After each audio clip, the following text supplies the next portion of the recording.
me out. Yeah, dirt poor growing up. I never had my own room. My mama cooking that work up. She burnt up all the spoons, graduated from the block. I ain't never finished school, no it wasn't cool, that's why I choose. Give up jewels, all the lessons that I learned. Played the game by the rules, never hustle where you live. Never argue with a fool. If you depend on them to feed you, you gave them power to starve you. All I did was show love and they hated me, something awful. Be careful, cut my circle down to a handful. Smiling in your face and their heart, can't stand you, two-faced it. My heart got broke, two places, feeling like Nipsey, tipsy. Bumping blue laces, wanna bait me with old beef and see me with new cases.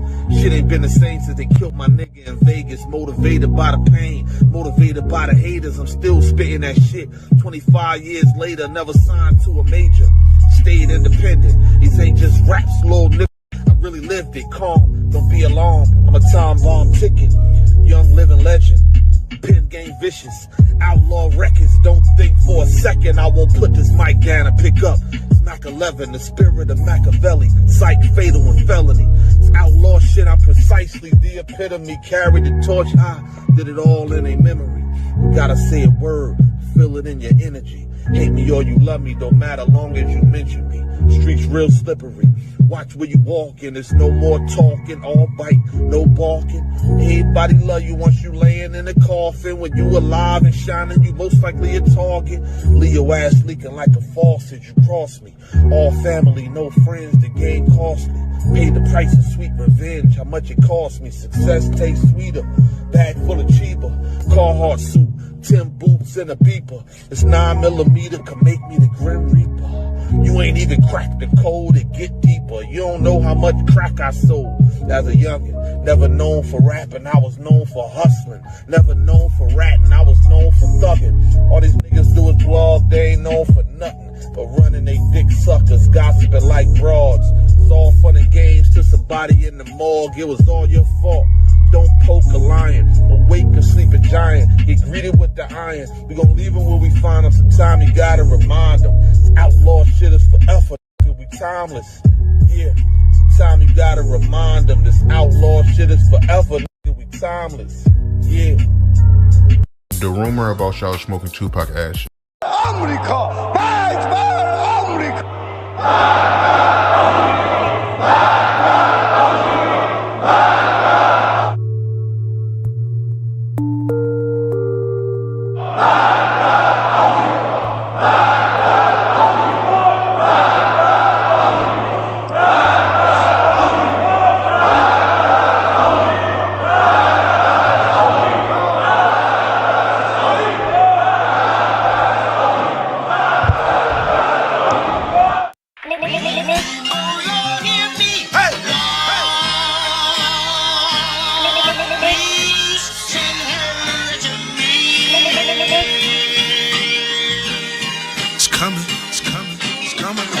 Mic check 1 2 1 2.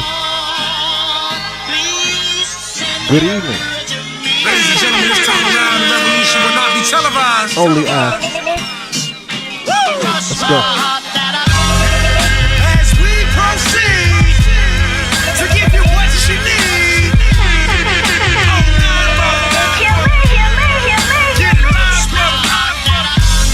Ladies and gentlemen of the court, and the hearing against state of hip-hop versus electronic, I present Exhibit C. When I was sleeping on the train, sleeping on Mesero Lab out in the rain, without even a single slice of pizza to my name. Too proud to beg for change, mastering the pain. When New York niggas was calling Southern rappers lame, but then Jack and I slang. I used to get dizzy spells, hear a little rain, the voice of an angel telling me my name, telling me that one day I'ma be a great man, transforming with the Megatron dawn, spitting out flames, eating whack rappers alive, shitting out chains. I ain't believe it then, nigga, I was homeless, fighting, shooting dice, smoking weed on the corners, trying to find the meaning of life in the corona, till the 5%ers rolled up on the nigga and informed them. You either build or destroy, where you come from. The Magnolia Projects in the third ward slum, It's quite amazing that you rhyme how you do and that you shine like you grew up in the shrine in Peru. Question 14, Muslim lesson 2.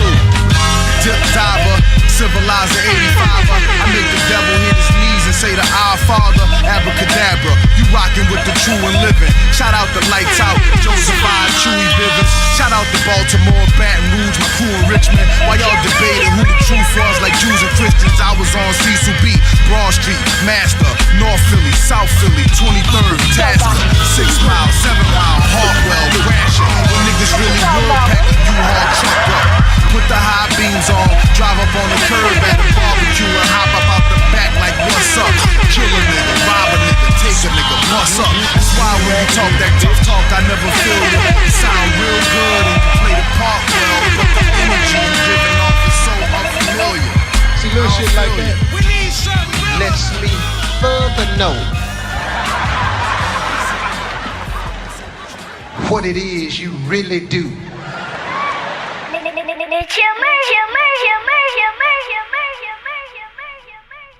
What it do, y'all? What it do, y'all? I'm your host with the motherfucking most. Chill, motherfucking Murray. You are now tuned to Live from the Spot. Shout out to everybody tuning in, not tuning in. You know how we doing, how we rock. Good evening, good evening. Happy Saturday to everybody. Icon Vonnie, Norman Dominguez, Glow Taylor, what's going on? Chloe, you ain't been in here in a minute. What's going on with you? Hope you're doing all right. Happy 4th of July weekend, everybody. Happy 4th of July weekend.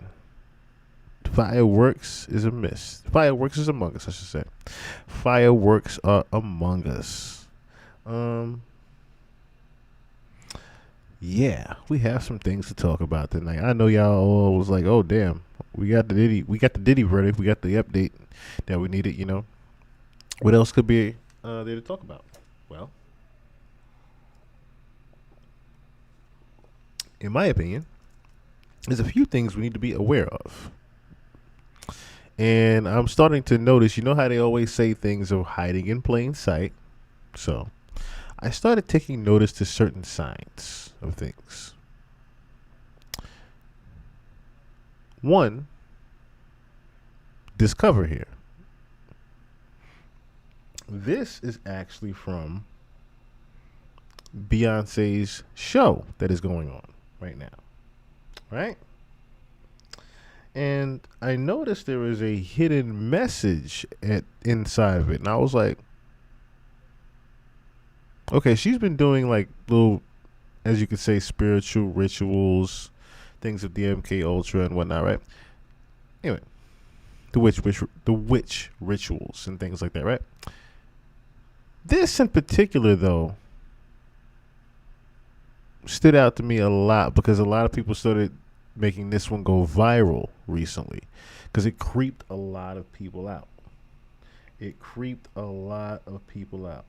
I didn't want to necessarily start there, but I figured we might as well start there. If we have time to get into the other particulars, we'll get into the other particulars. Let me move this down, as a matter of fact. Yeah. And we'll just go right into what the this messaging is about, I should say, right?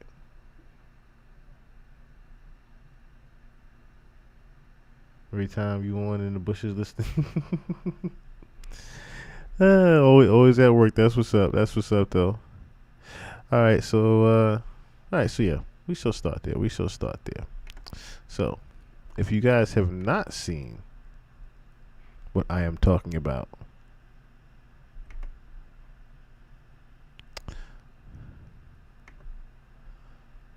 let us go into Exhibit A.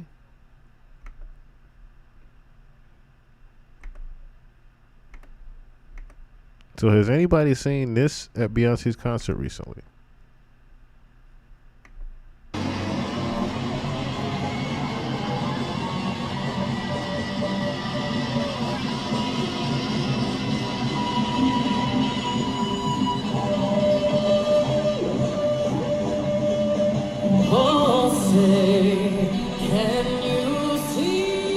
Before she started singing the national anthem, and look at the blood red in the back with the triangle.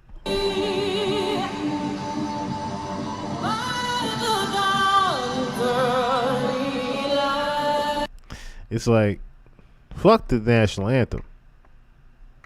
And you singing with this changing different colors and whatnot. But look, never ask for that belongs. Never ask for permission for something that already belongs to you. Of course, talking about the freedom, right? But then I noticed, like I said, in the very beginning, there's a bride of death with an American flag behind her. And I said, uh-oh. Wait, what you know, Beyonce? What you know about Beyonce? What you trying to tell me out here? Because now I'm intrigued. now I'm intrigued that you have a bride of death symbolism. Now this part, it was just the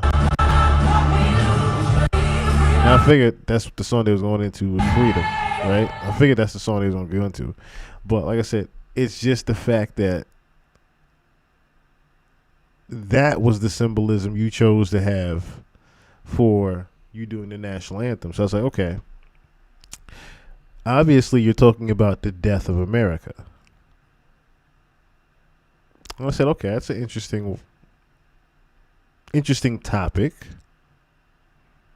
that people aren't thinking about. So I started doing some little Googles, right? So you got women in a dress, faceless, bride of death, and they all pretty much link to the same meaning, right? And symbolism. So universally, to the nominee, the faceless bride can represent the universal experience of becoming a bride, focusing on the shared aspects of life. Transition, listen to the wording, right?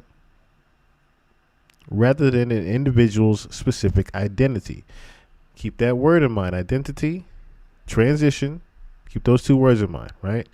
The absence of facial features allows viewers to project themselves onto figure, making the artwork more relatable and fostering a sense of shared experience.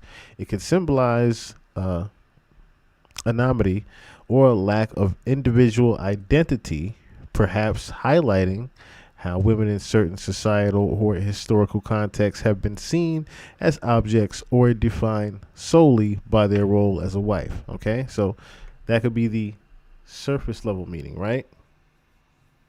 But then you get deeper, right? Without a face to draw attention. Focus shift to the wedding dress itself, the symbolism it carries. Okay, like I said, it gets a little deeper. Social commentary and critique. In some cases, a faceless bride can serve as commentary on societal expectations, gender roles, or pressures associated with marriage. Pretty much how our ideologies are married to America in the home of the free, right? We think we can do everything that we want to, pretty much, right? Over here. We think we don't really have too many rules. We break the rules and bend the rules quite a lot here in America, right? Look at our president, for example. Breaks every fucking rule in the book. Okay?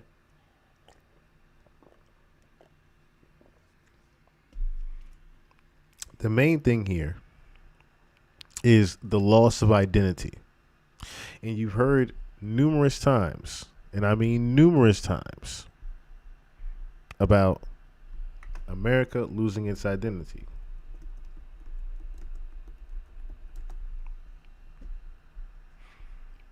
You've heard that over the past few years. Identity crisis with America.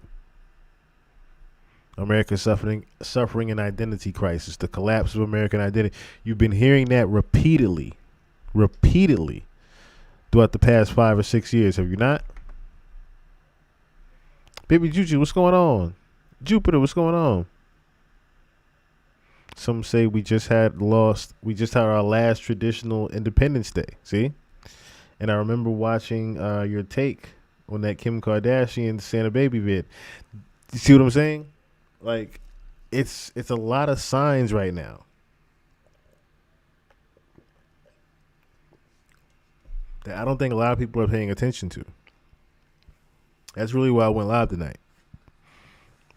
It's like something was telling me to go live and just, brief people up on a couple of things. Like I said, we're starting to experience certain signs. The paradox of liberty narrative warfare in America. The Americans have an identity crisis, not a political crisis. The key of America's problem now is identity. Like, it's so many articles over the past few years related to that.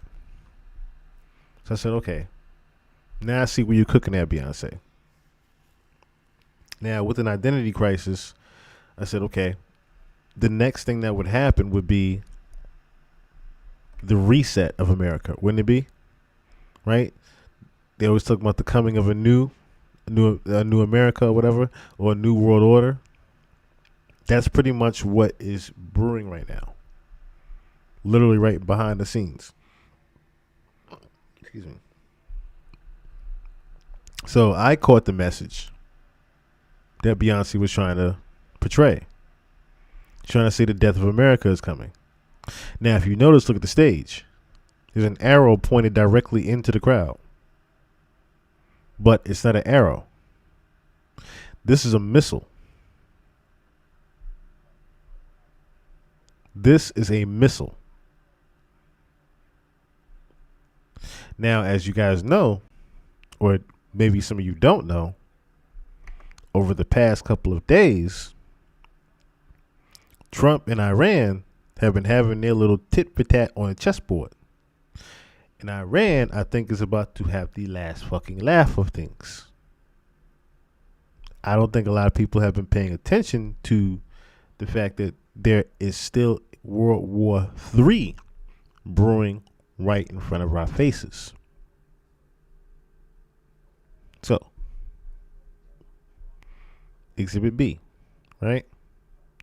Now, this is about, I want to say, 5 years ago this one happened.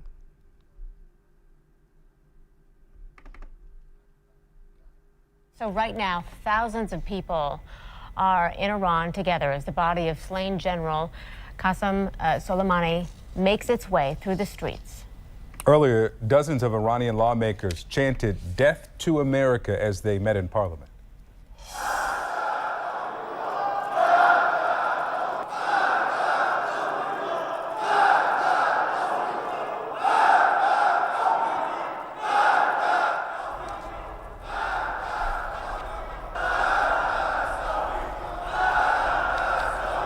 Let's get now to CNN Fred Pleitgen. He has reported extensively on Iran and joins us now from Tehran. And Frederick, those chants are just a bit of the dramatic moment from that session. Also, we've now got this exclusive reporting from you on what the potential response will be from Iran.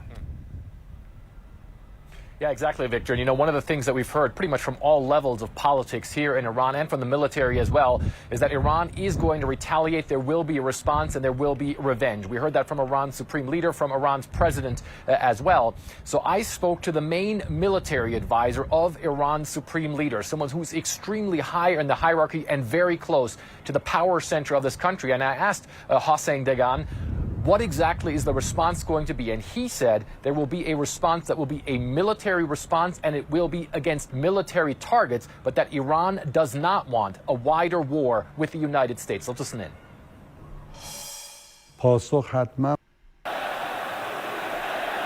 There are doubts all around a U.S. nuclear deal with Iran, starting with that country's supreme leader who must sign off on any agreement. At a speech over the weekend in front of a crowd chanting "Death to America," Iran's Ayatollah Khamenei agreed, condemning the economic sanctions on his people. Yes, death to America, Khamenei told the audience, because America is the original source of this pressure. All the more reason, the White House says, to strike a deal. Do those comments give this White House any pause about moving forward with a nuclear deal with that country?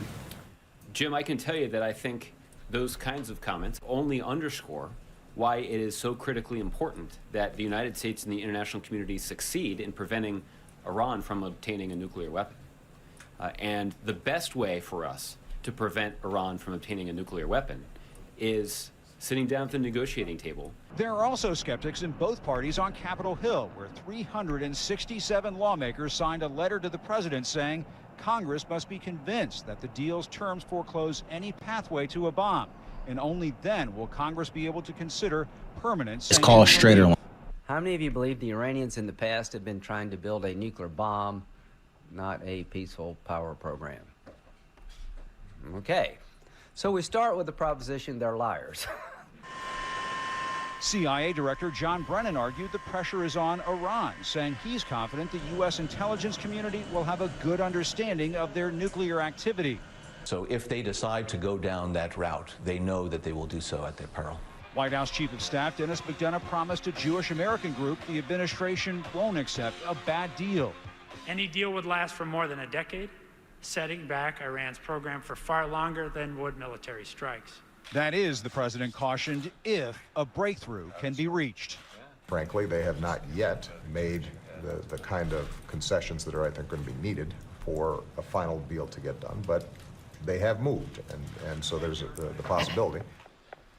As for the Ayatollah's death to America comments, again, this is how far back this shit goes. Those kinds of remarks are aimed at an Iranian domestic political audience. What matters, official caution, is and what now they that agreed we to at the have, bargaining table.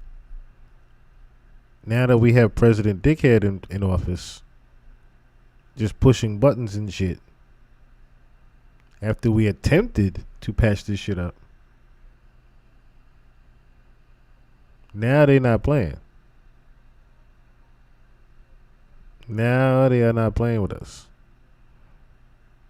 And I wish I could show the actual video, but it's from the History Channel of Nostradamus predicting the Iran versus the U.S. centuries ago. And that was going to be World War III and the beginning of the trial and tribulation and the reset of the world. And pretty much the death to Babylon.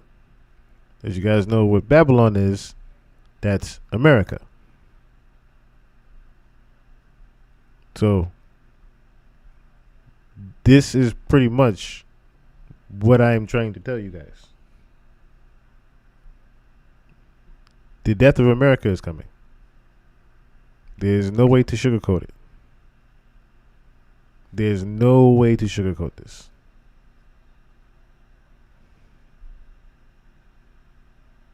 Hold on. I'll start with this one, as a matter of fact.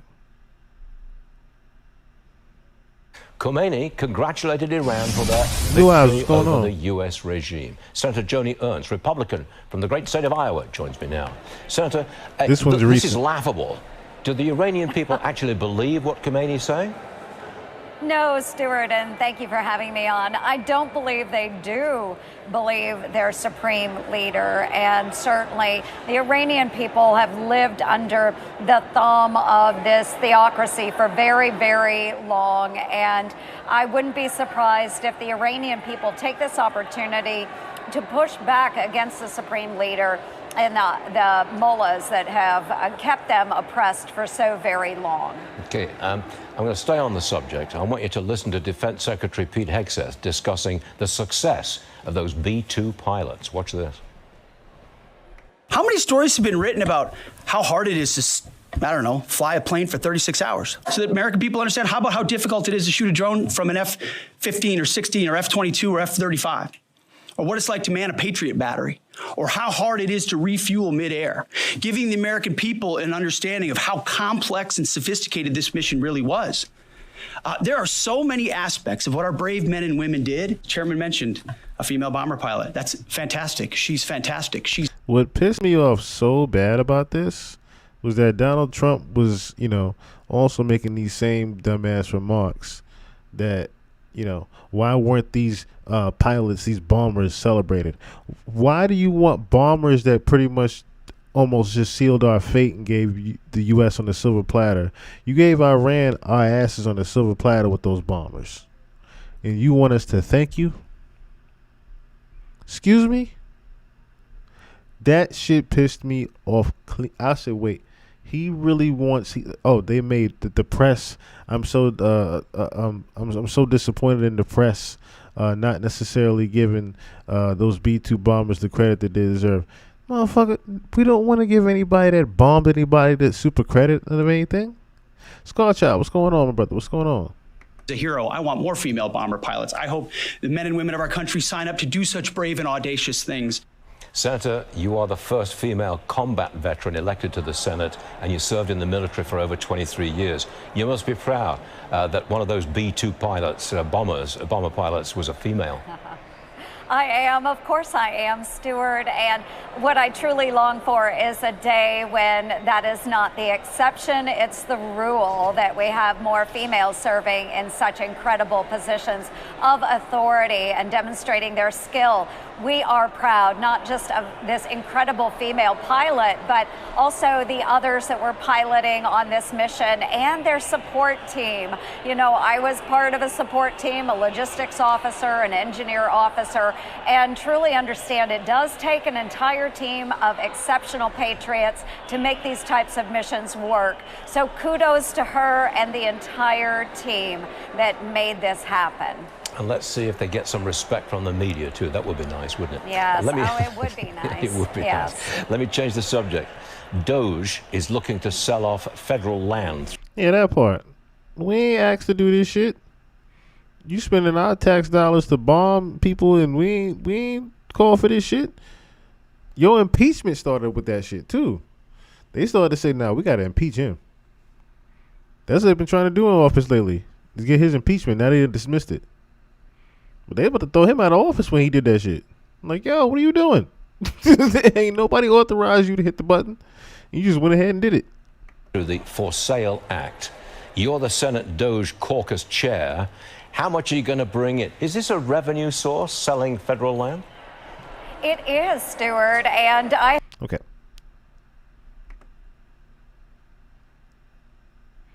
And then, of course, he wants to antagonize things, right?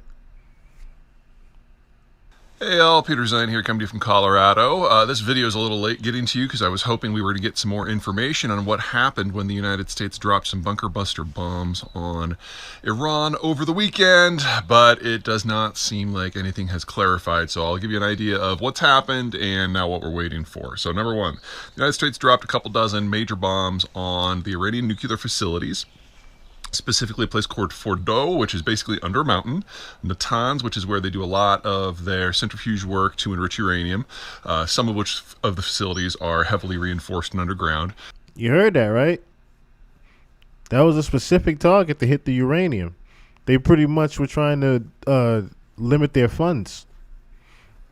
And Isfahan, which is a facility where they do most of the machining and the physical construction.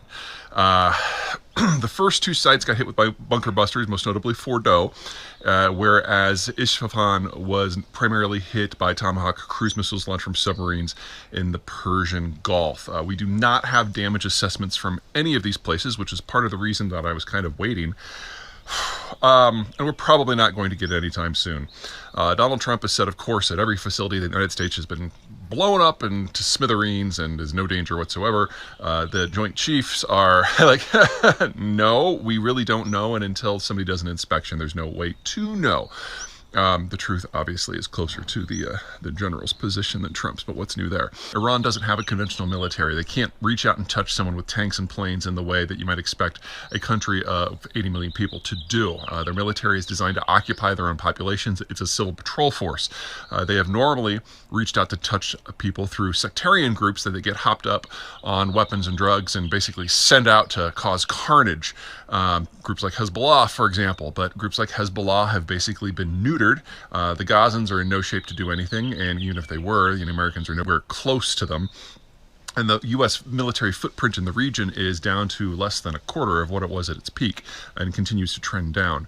So the more normal military option is really off the table, and their more normal paramilitary operation is off the table, and that just leaves things like terror attacks, for example, dirty bombs, which might work, but they take time to put together and time to ship into place, and they can be intercepted, and so it could be a big splash, but then it would be a WMD attack on, say, the United States, which the United States would definitely respond with something more than some bunker busters. Okay, what do we know, or what are we waiting for? The bunker busters, the GBU-57s, I think that's the acronym. Anyway, this is the first time the United States has ever used them against an actual target, as opposed to testing, and we dropped 24 of the suckers. These are the 30,000-pound bombs. If anything can blow up a place like Fordo, it's probably these guys.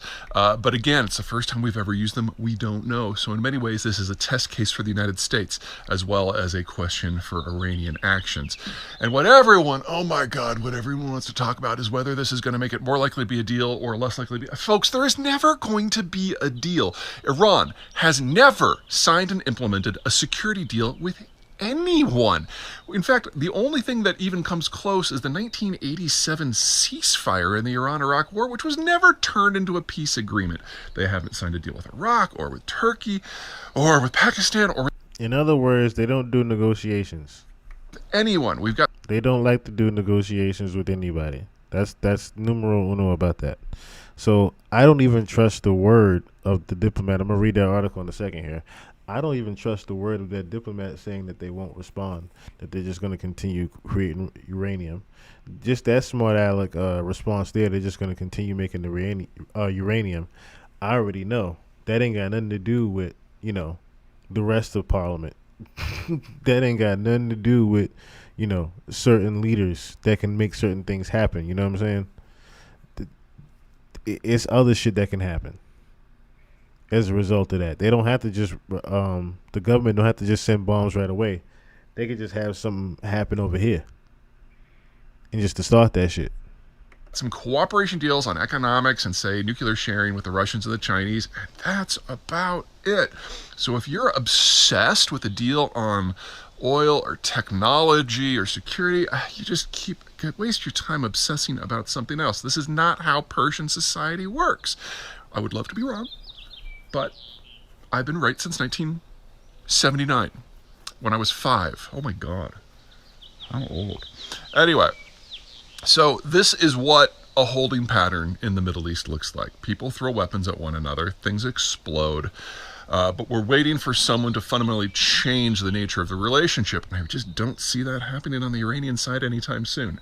Oh, one more thing. The Israelis have proven that while they can take out Iran's air defense, and while they can't operate with impunity above Iranian skies, they lack the deep strike capability that is necessary to take out something like the Iranian nuclear program. Now it's an open question whether the United States lacks that capacity, and not just because of the size of the bombs. The Iranians have been preparing in some form for this sort of attack for decades, and that means that while these are the 3 most important sites that the Iranians have, they have dozens of others. Now, collectively, they're not as important. Preparing for decades. Important as these 3. So while this undoubtedly has set back the nuclear program quite a bit, it's certainly not over. And the question now is whether the Iranians try to spin their paramilitary forces back up, spin their nuclear system back up, or try something new. We're not going to learn that in the next 2 days. You're absolutely right. We're not going to learn in the next 2 days. But we can definitely prepare ourselves with certain things. Like information. Thus, them actually purchasing China's J-10C Counter-Strike airplanes. Just little things like that they're purchasing right now. Just the little things we can prepare our mind with. You know what I mean?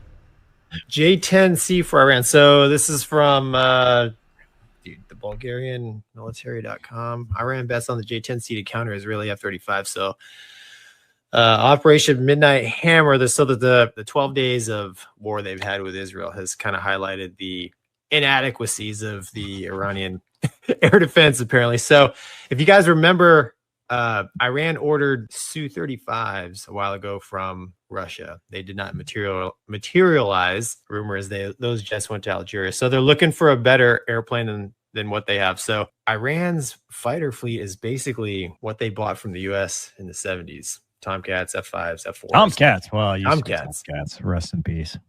That's right. So, yeah, Iran's Air Force, a relic of the past. So they've done what they can with those 3rd and 4th gen fighters. Obviously, when the U.S. left in the 70s, we took a lot of the expertise with us, but they've got those airplanes are still flying today. So they're looking for something newer. The J-10C has gotten a lot of publicity in the India-Pakistan engagement from not too long ago. So they're looking to the J-10C to help them, reinforce their ability to defend themselves. the article talks a little bit about the capabilities of the J-10, the radar, that carries the PL-15, which is a pretty long range missile. But, Mover, they don't currently have any Chinese aircraft, right? So, you buy the J-10C, and I think that there's like 30 or 40 of them they're maybe looking at buying, but I mean, you have to bring all that. Now you have to bring all the logistics also with that, and to stand that up, that's not like you flip on the switch and all of a sudden you got your engine shops and programs and all your avionics techs and all just the knowledge know-how to keep the J-10 flying. So I don't think this is like this can't be an overnight plan. This is more of a long-term maybe look. But what do you think of Iran getting the J-10? I love that the article says deed. Suck it, nerds. It says what? Deed. It says destruction of enemy air defense versus. Oh. Deuce told me we don't use that anymore, and I said it's always going to be deed in my heart. Okay. So think about this, Gonky. One of the things it points out is it's got an ESA and can carry the PL-15. Mm-hmm. Where did we just see the J-10 in action? Yeah. Pakistan. Right. Allegedly 2 kills from, I mean, we know there were kills. Now, whether the J-10 did it or whatever, we don't know, but probably the J-10 got at least a kill in that conflict. So that's a real world evidence. So countries are now clamoring to get, their hands on things that have been combat proven. They're not going to get the F-35, obviously, but they're saying they want to go against the Israelis. Personally, I don't think it matters what they buy. They're not going to have a shot in hell against that Air Force. My opinion only. I've seen it. I know that the Israelis can do some good work, and they did. Somebody got mad at us when we covered the Operation Midnight Hammer. I'm going to get it right eventually. They got mad at us because we didn't mention that Mossad and the Israeli Air Force had paved the way for that. And actually, we did. We did mention the fact that the air defenses were pretty much non-existent, and what was left was taken down with seed and 5th gen assets. The J-10 is not a 5th gen fighter. It's great. It may augment what they have because they really don't have a lot of great stuff. Maybe some MiG-29s, maybe some other fighters that are non-US, like you talked about the F-5 and stuff. But is it going to move the needle? No. The Su-35s, I think, were equally dangerous. But, dude, in 2025, if you're going up against the Israelis, you're going to need a lot. You need to go to Turkey. Go talk to those dudes about the Khan and hope that works out. You need to go to South Korea and talk to the KF-21 manufacturers. You need to go something to get you, or you need to ask China for the J-20. You need to start, or if you're going to get the J-10, you need to buy a bunch, like hundreds upon hundreds of them to even have it's great, but it's not going to do what the article said, which is give them a chance against Israel. It's just not going to happen. Yeah. And it's just like saying, is the F-35 going to do it all by itself? The answer is no. Right. Yeah. So any kind of large scale air offensive or defensive, man, there's a lot of planning, training, and logistics behind the mission. Like the Midnight Hammer mission, right? Like we talked about last week, man, the logistics, right? Just to get the weapons on target is incredible. So, hey, is the J-10C an upgrade from what they have? Maybe. Yeah. Probably. Is it a step in the right direction towards modernizing their Air Force? I'd say yes. But like you said, is it going to make much of a difference right now or in the foreseeable future? I don't. Mossad will take them out on the ground. What I think they need to worry about is becoming good neighbors. Yeah. And working on diplomacy. Stop fighting. Stop funding. Stop fighting. Terror organizations, Hamas. Yes. Stop fighting. Both sides. Stop fighting, man. Stop being a douchebag and focus on quality of life for your people. Yeah. And getting along with your neighbors. Yeah. This is not going to help you. Yeah. It's just, but it's all theater. It's all theater. I mean, they buy these, and we're going to posture, and it'll be tit for tat, but it's all theater.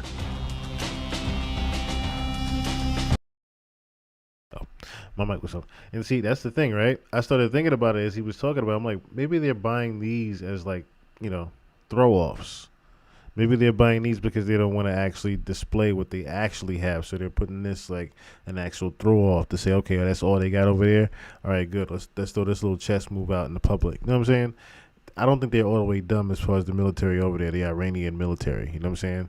If not, they wouldn't be the threat that they actually are. That's the first thing people have to remember. Thank you so much. I appreciate that, Swayze. Yes. Definitely join the Discord. I'll definitely put the link in there in just a second. So everybody else that has not joined the Discord, would greatly appreciate if you join the Discord. We do have a lot of fun up in there. Have a lot of laughs. Just talk general conversation. General conversation. You get to share what you like. Food, art, music, whatever you like. Grown folks in there. I'm just kidding. Everybody's welcome. Everybody's welcome in there. But yeah, so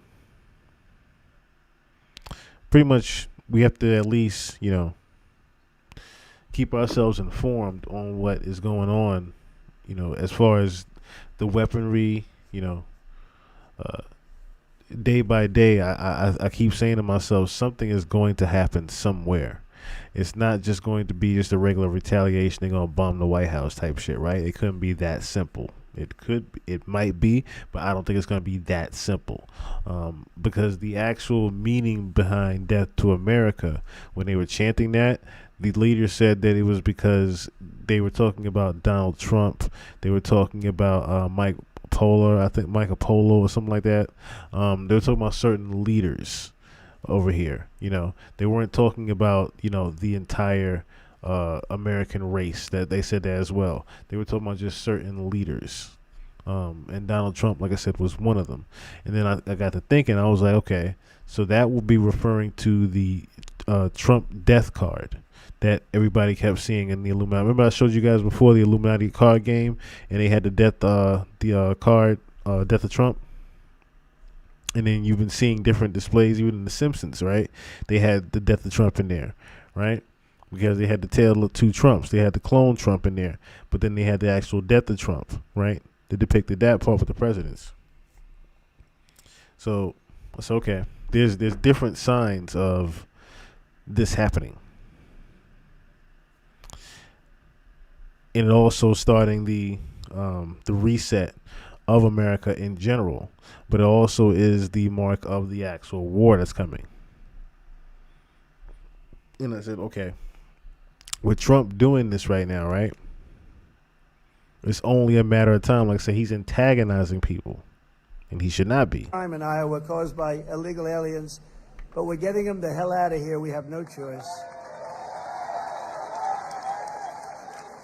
And our great, big, beautiful bill, it will build the Golden Dome missile defense shield. We're going to have the best shield. And you saw that just the other day where the missiles are being shot down one after another. They called me to tell me they have to take a shot at us. This was Iran, very respectful. That means they respect us.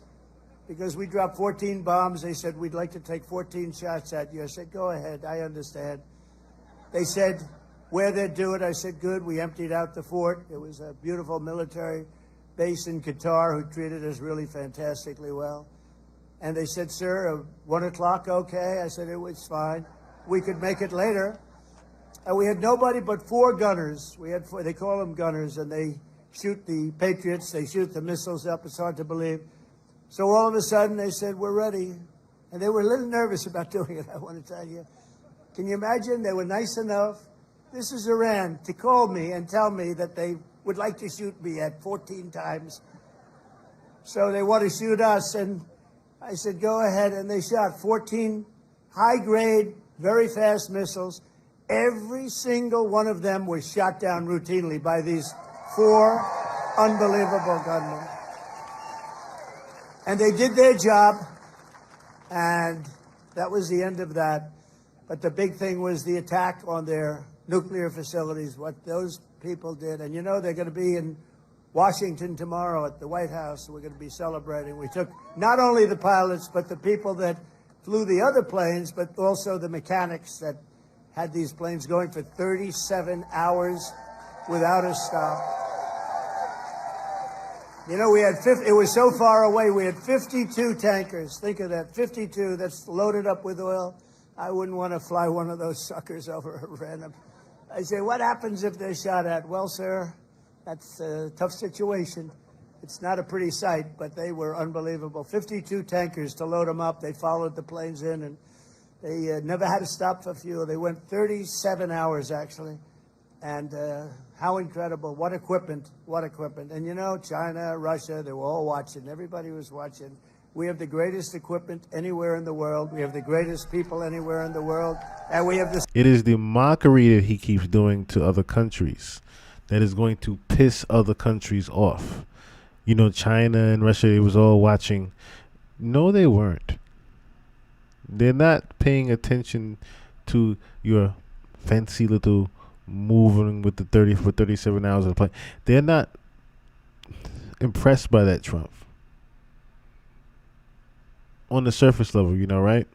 Trump is an agent of chaos. Bingo. That is my whole thing.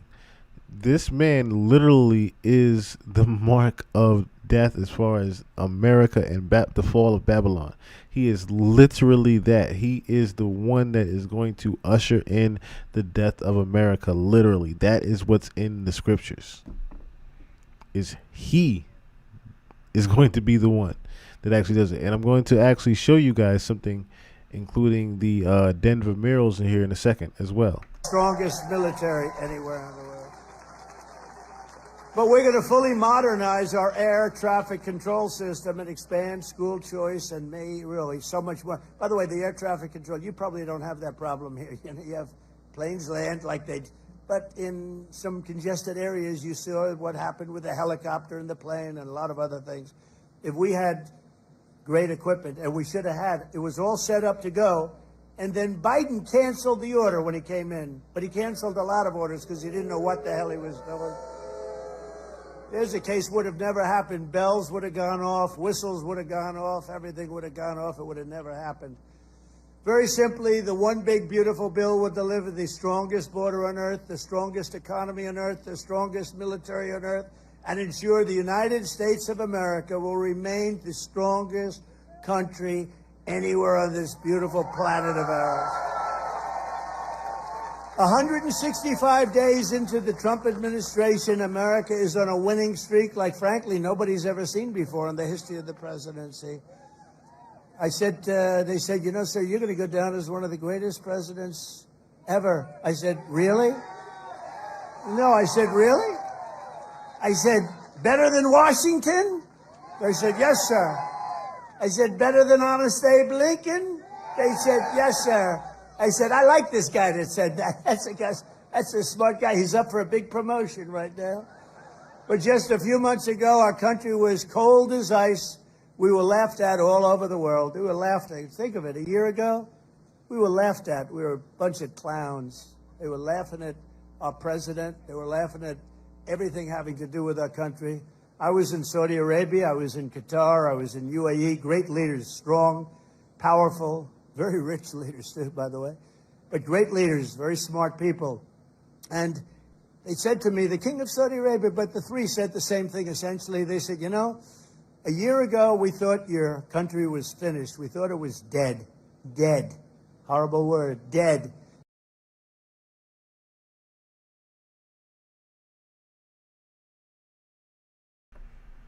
I don't even like how he ended that, honestly.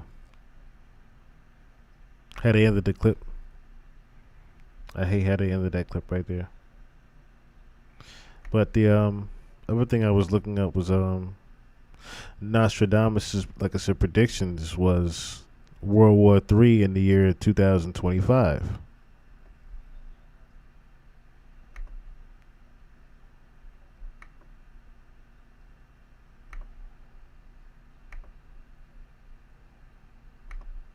And that's been making headlines recently.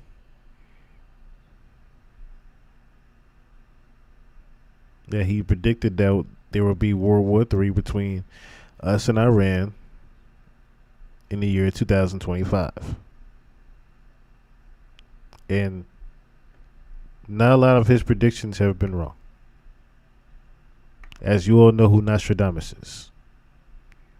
Again, I repeat, his predictions have not been known to be wrong. So, when I heard that, I said, oh, that's not good timing with what Trump is doing right now. I said, that's terrible timing. It's the summertime. I repeat, it's the summertime. We mid-year. We are mid-year, guys.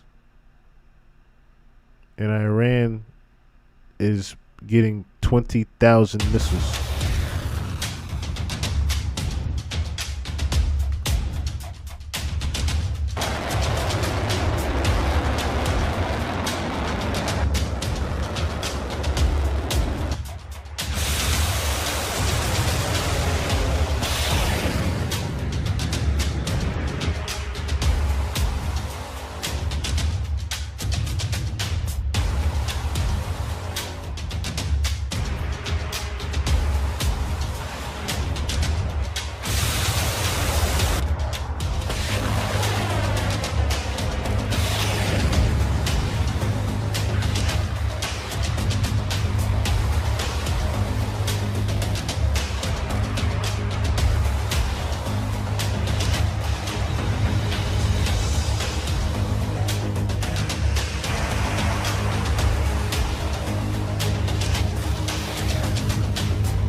I'll run that last message back in case you didn't read it.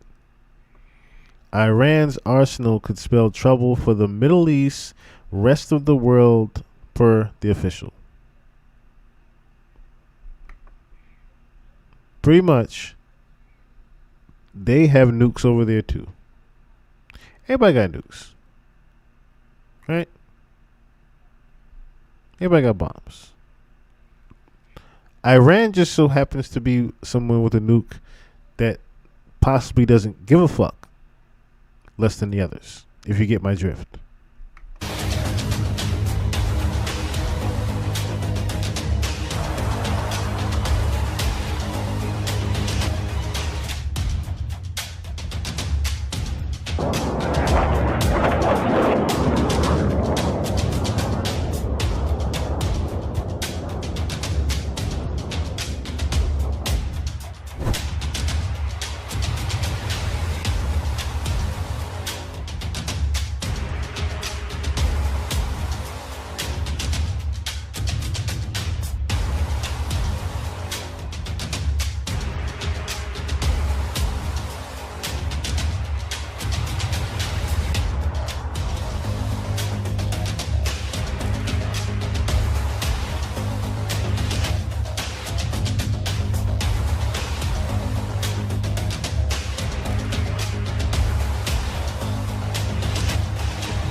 Case is going too fast. Hold on.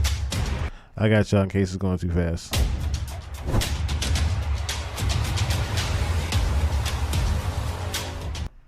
Okay, so the missiles that Iran is developing can already reach Europe, and they have plans for further advancements that could enable them to strike the United States. We assessed that Iran had approximately 2,000 to 2,500 ballistic missiles at the beginning of this conflict. However, they were rapidly moving toward a mass production strategy, which could see their missile stockpile grow to 8,000 or even 20,000 missiles in the next few years.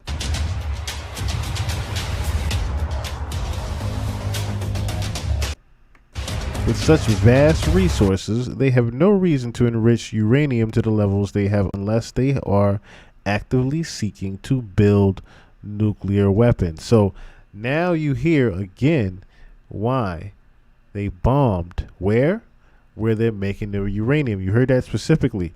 The bombers, the B-2 bombers, bombed specifically where they were making the uranium underground.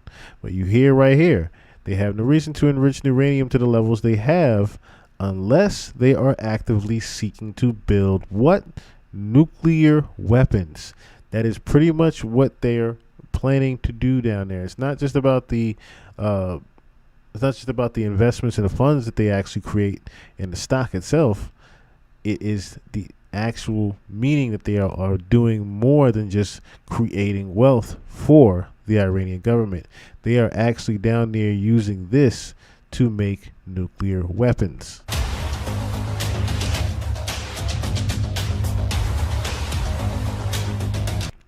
They were moving ahead with every step in the nuclear weapons process. And if we didn't act, we would have faced the reality of a nuclear-armed Iran. Who's to say that they haven't still continued with that? For a state the size of Israel, that's an existential threat. Even with our impressive defense systems, you can't defend against 10,000 ballistic missiles.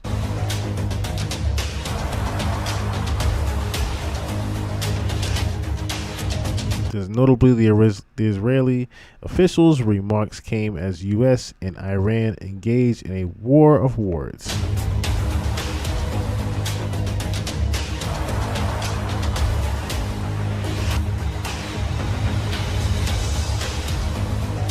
Okay, so reading this slow now.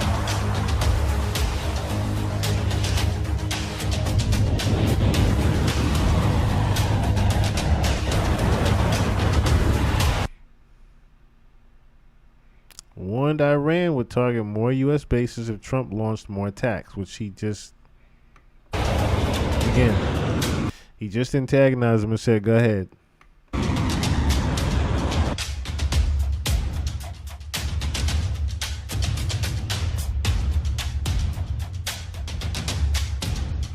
So pretty much Trump is saying, hey, you guys got to stop that building nuclear weapons. You have got to stop that.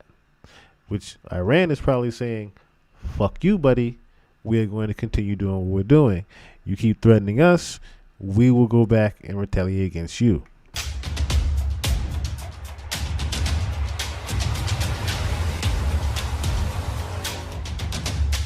Exactly. They already struck us once. They attacked U.S. Qatar air base as revenge for the American bombing in its nuke sites.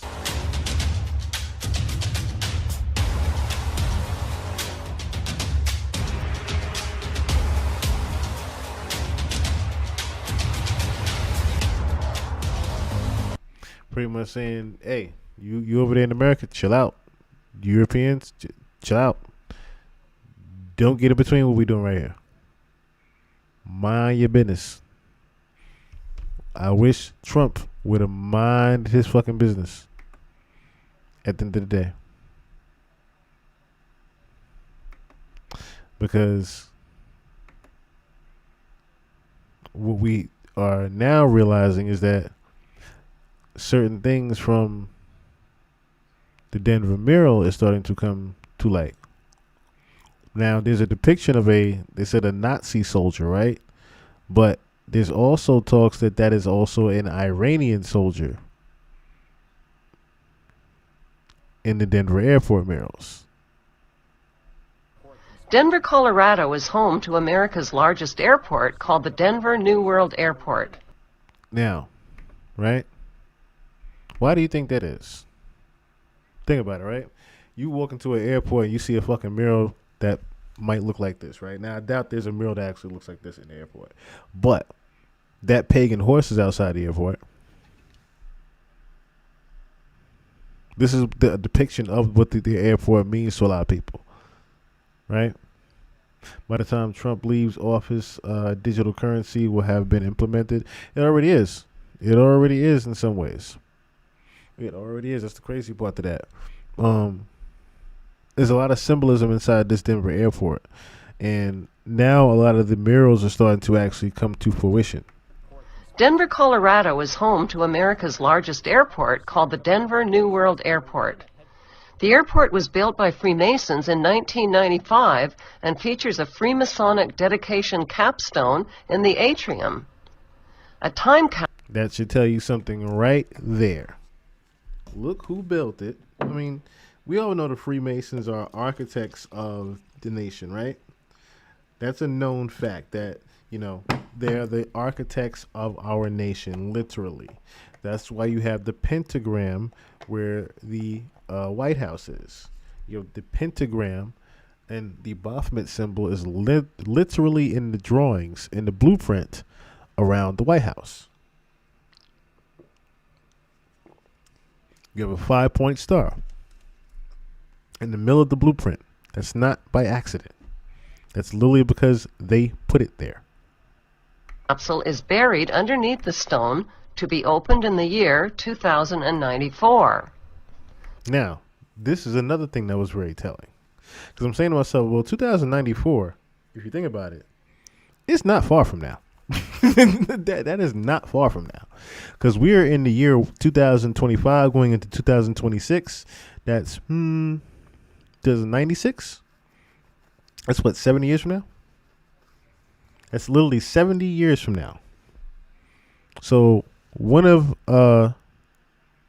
let's just say the next generation, right? If you will. If you want to say if your child now has a kid in about 10 years, his generation is going to see the opening of that capsule. Again, that's not far from now. That's not far from now at all. 70 years. So what is to actually happen between now and those 70 years is what my brain is starting to say now. If this capsule was made here for 1994 and not to be opened to 2094, well, what the fuck is supposed to happen in between then? And why is this airport so symbolic with all of these murals and all of this reset of the world surrounding it?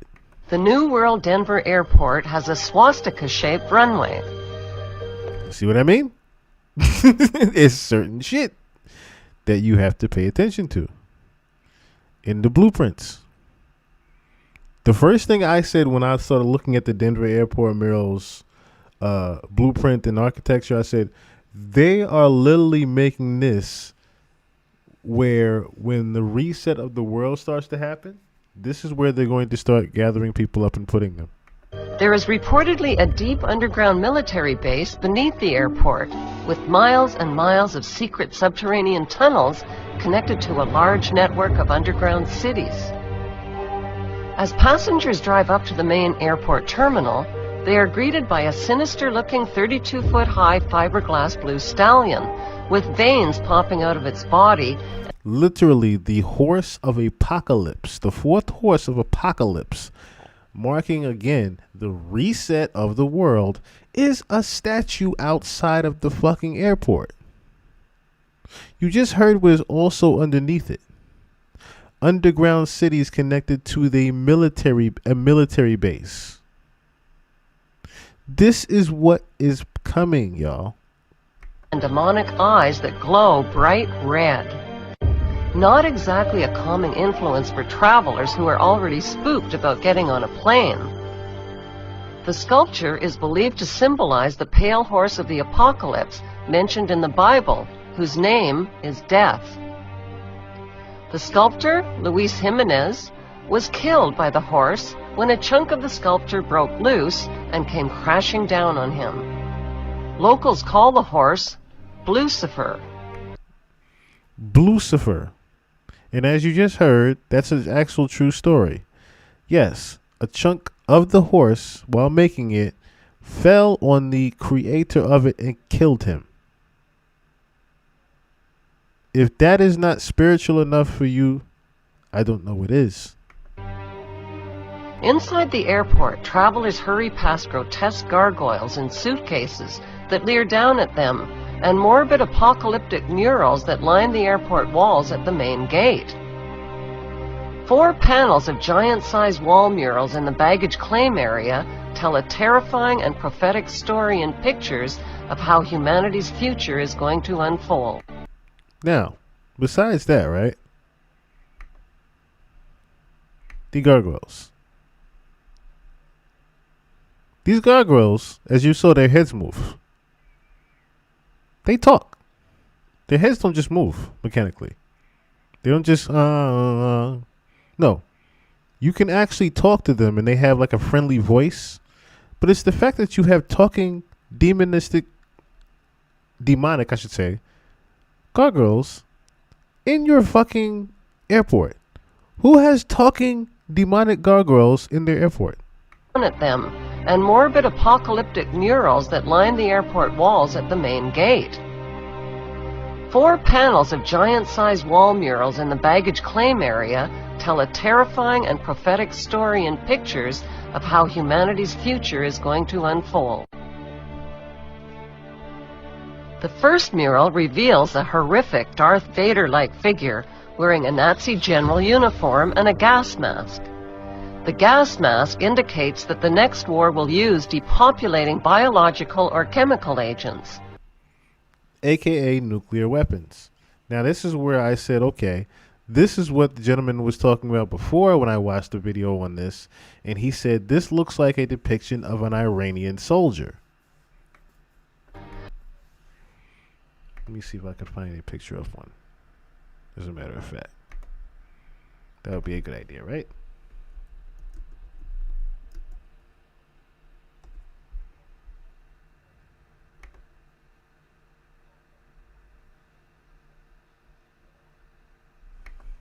That would be a good idea.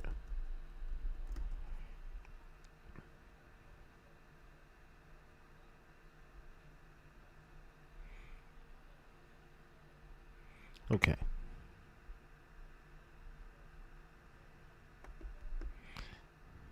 Oh, you know what?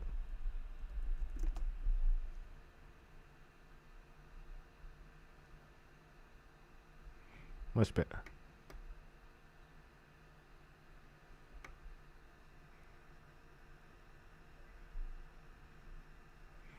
Okay, much better, much better, much better. All right. Okay, there we go.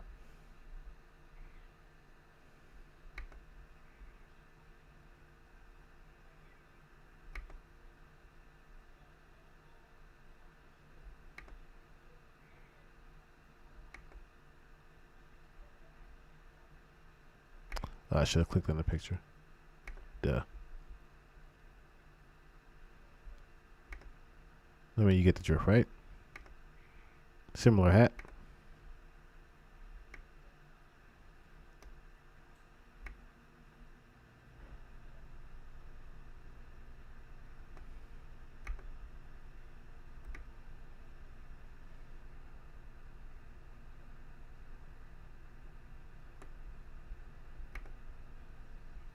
That's the Israeli. Like I said, the similar, very similar wear in the patches is what I started looking at. Very similar wear in the patches.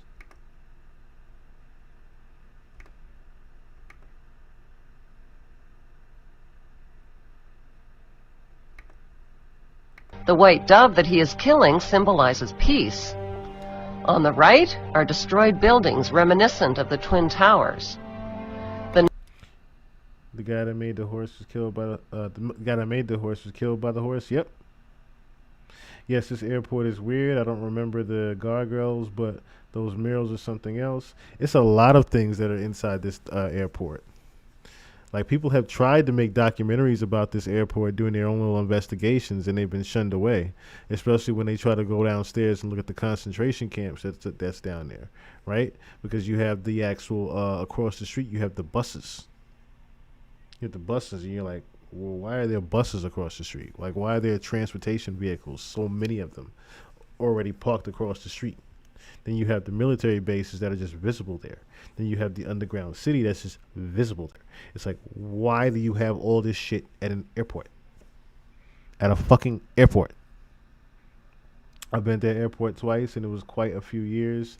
I never paid attention because I was trying to rush my next flight. See, that's the thing. Not a lot of people actually will pay attention to this if you're just trying to go through it. But that's the thing. They make it so you have to just do that, right?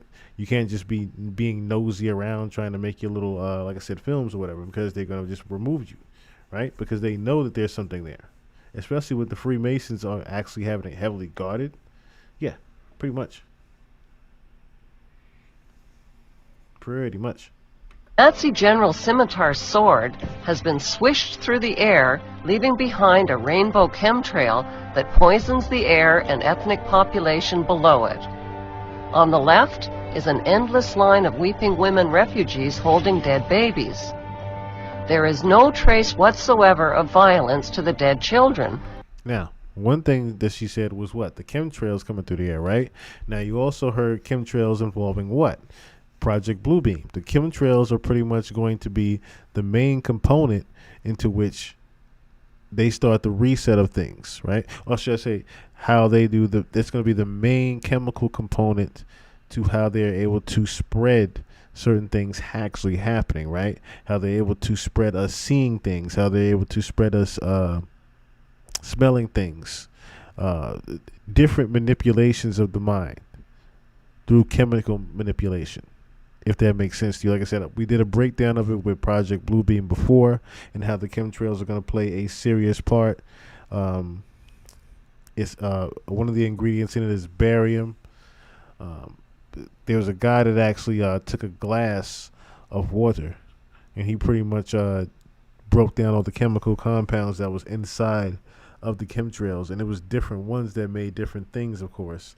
So there's the chemtrails that make the clouds we even have. There's chemtrails that can, like I said before, they're making an LED screen that's going to be in the sky that we can pretty much see to when they do Project Bluebeam and we see a different god on different sides of the earth. Different things like that. Then you have the chemtrails that are spread around to cause certain diseases at certain times. If you wonder how COVID was able to spread so fast, it was because of chemtrails. If you think about how certain diseases happen at certain times, it is because of chemtrails. How you might randomly have what they call the flu season.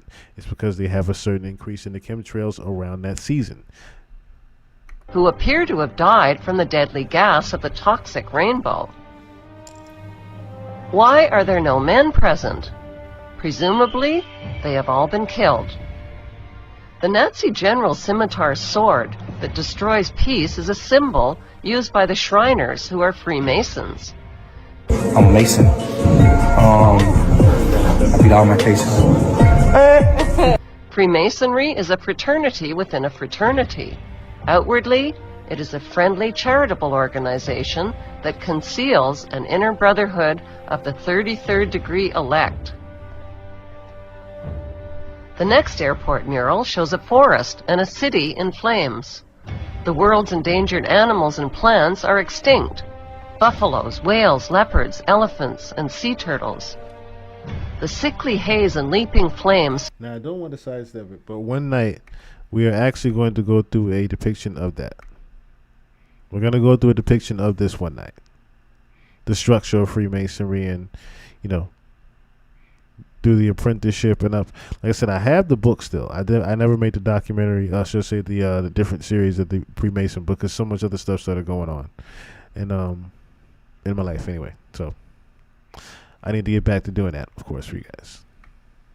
One day we would definitely go through the structure of Freemasonry, though. As you can see here, the different depictions of the third. It's different. Pretty much the laddership, like I said, right? All the way up to the 33rd degree Mason.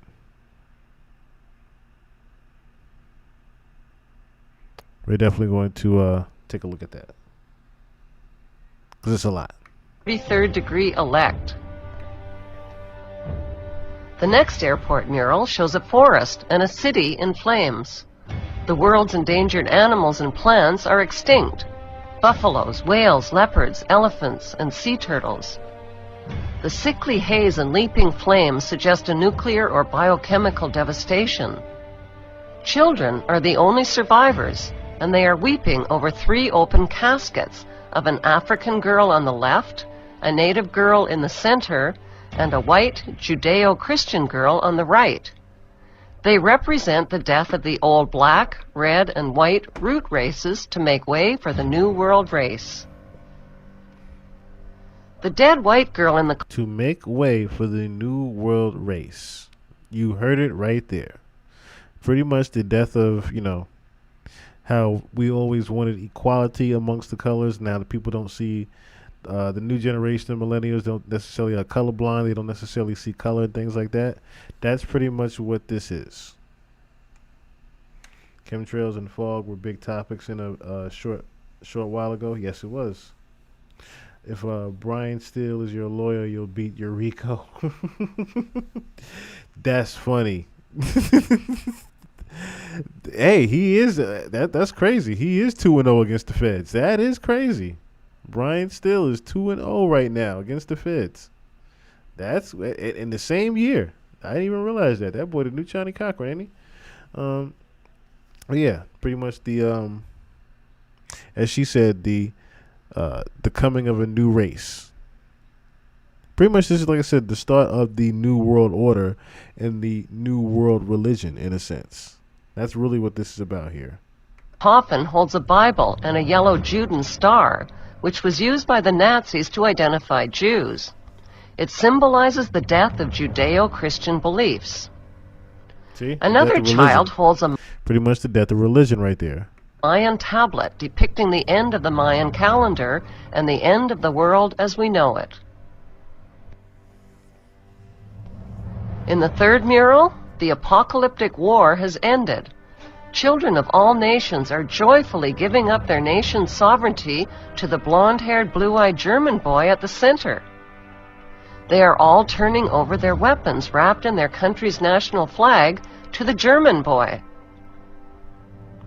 The Bavarian jacket leaves no doubt whatsoever that the blonde-haired, blue-eyed boy is German. He symbolizes the Bavarian Illuminati. With an iron fist, the German boy destroys the weapons of war symbolized by the Nazi general's sword.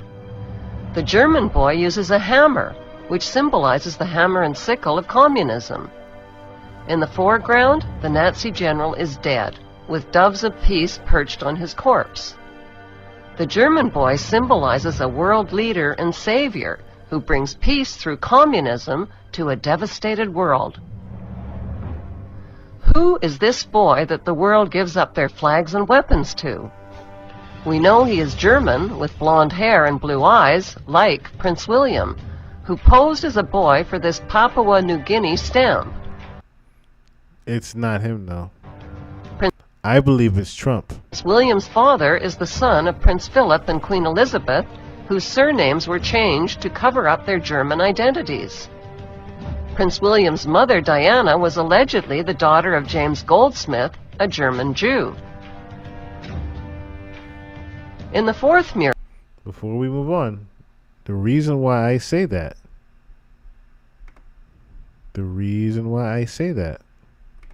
is, like I said before, I already know from looking up his history. Donald is German descent. His paternal grandfather, Frederick Trump, was born in Germany. That's how he got over here. That's literally how his ass got over here. How his dad got over here. Through his grandfather. German and Scottish roots. Blonde-haired, blue-eyed. Leader. They are talking about Trump. Trump is the one that is pretty much, like I said, the main one to usher in the new world order. However, it seems to be through World War III and Nostradamus' predictions, it's going to happen through a nuclear war first. That's pretty much what this mural is saying. The earth is restored, including the endangered species, the land, and water. This future world is populated not by adults, but by parentless children. What happened to the adults? The children are in a dance line that is led by the Scottish boy who symbolizes Scottish Rite Freemasonry. What did I just say? German and Scottish descent. Again, when you say what happened to the adults, it's pretty much saying everybody else got wiped the fuck away. And our next generation survived. We're gone, and our next generation survived. I seen a video of Trump having some Tesla papers. He's too old. Not necessarily. Not necessarily. Like I said, this is a depiction of a new leader ushering in the new world. But like I said, Trump is going to die. Trump is still going to die. There is going to be a new leader that actually, ushers in the new world, but it also comes with the death. That's the inevitable part of it. The inevitable part of it, I should say. It still comes with his death. Also, you know what? I'll give you a great analogy of that, right? If you ever seen the South Park movie, right? If you ever seen the South Park movie, there's literally a depiction of how the war started. How a world war between Canada and us started, right? There's literally a depiction of it where Terrence and Phillip, the so-called representatives of Canada, were both shot in the head, and it literally marked Satan coming up from the world as well as the war starting. So that little tidbit right there told me the reset of the world is going to start with the death of someone. So on the far left is an African woman carrying a snake banner. The parentless children of the world are celebrating the New World religion as they gather around and touch the light of Lucifer, who appears as a genetically engineered plant. The plant is a genetically engineered plant. And you heard what it's called. Is a genetically engineered plant. The parentless children of the world are celebrating the New World religion as they gather around and touch the light of Lucifer, who appears as a genetically engineered plant. Now, I ran that part back because literally in Project Bluebeam, that is another part of it. They literally have a depiction of something that, as we saw in the picture, looks something very similar to this, right? Like a flying brain almost. But it literally was saying that we're going to gather around it and pretty much work. Known as the Quetzalcoatl, or feathered serpent. It is symbolically inseparable from the morning star and Lucifer. The main theme of the Denver New World Airport murals is an apocalypse, with massive depopulation, extinction of species, the death of Judeo-Christian beliefs, and the birth of one world government, one world ruler, and one world religion.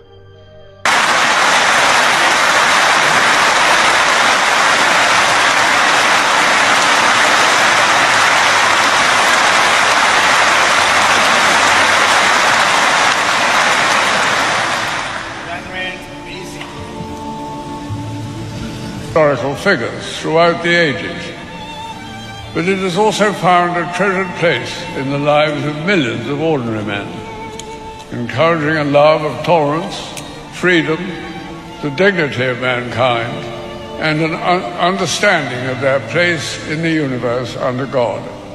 That ordinary men and women are too small-minded to govern their own affairs. That order and progress can only come when individuals surrender their rights to an all-powerful sovereign. The opportunity to forge for ourselves and for future generations a new world order, a world where the rule of law, not the law of the jungle, governs the conduct of nations. When we are successful, and we will be, we have a real chance at this new world order, an order in which a credible United Nations can use its peacekeeping role to fulfill the promise and vision. You heard him. You heard him loud and clear. Loud and clear. People are really worshiping AI, yes. Unfortunately.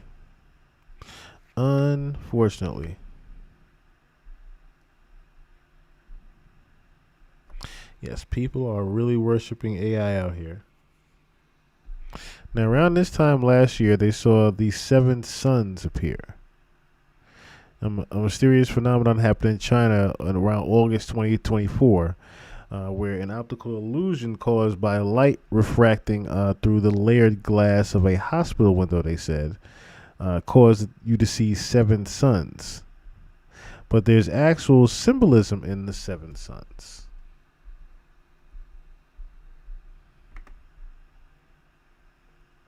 The concept of 7 suns holds diverse symbolic meanings across different cultures and belief systems, often representing stages of destruction, cosmic transformation, or ultimate judgment. In Buddhism, it symbolizes the stages of intense energy leading to the end of the world and the drying up of water sources, culminating in the burning of mountains. In Hinduism, it similarly symbolizes cataclysmic transformation and the annihilation of the cosmos. The number 7 itself is widely recognized as a symbol of perfection, divine completeness, or a significant cycle in various contexts, including biblical prophecy, where it relates to God's ultimate plan and judgment. So it even circles back to what we were saying about Beyonce wearing the wedding dress, the bride of death, with an American flag behind her, right? Because it symbolized what? Perfection and divine completion, right? Remember, I read that out. What the bride of death, the different symbolisms of the bride of death had meant, right? Or the faceless, losing identity. A significant cycle in various contexts, including biblical prophecy, where it relates to God's ultimate plan and judgment. Again, back to stages of destruction, ultimate judgment.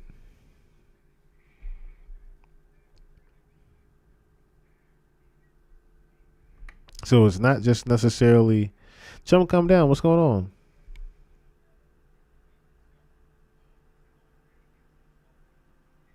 Based on the statement Obama made, do you think it will impact crypto? Yes. That's not a coincidence that Bitcoin is going up the way it is. As you mentioned earlier about cryptocurrency in the digital dollar, right? Digital currency. Trump will still be around when digital currency is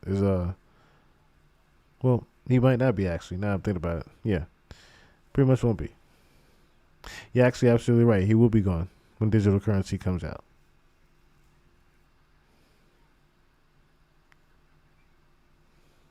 He actually will be gone.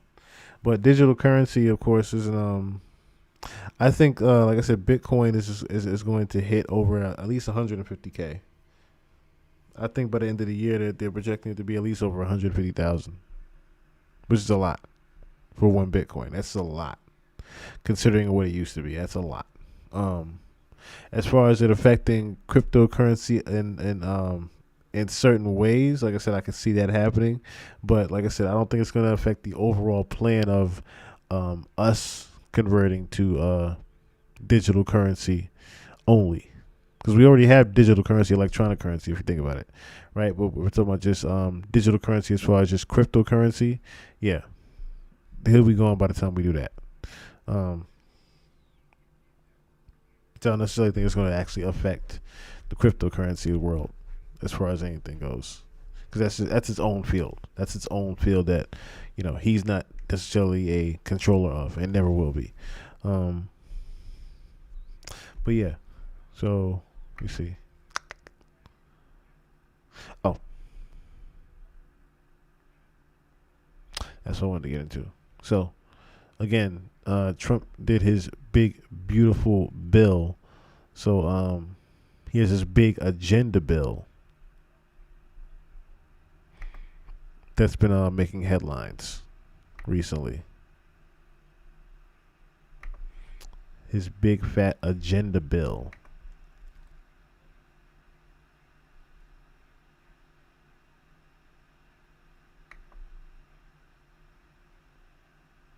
You think we'll have to take a chip to access our crypto? Yes.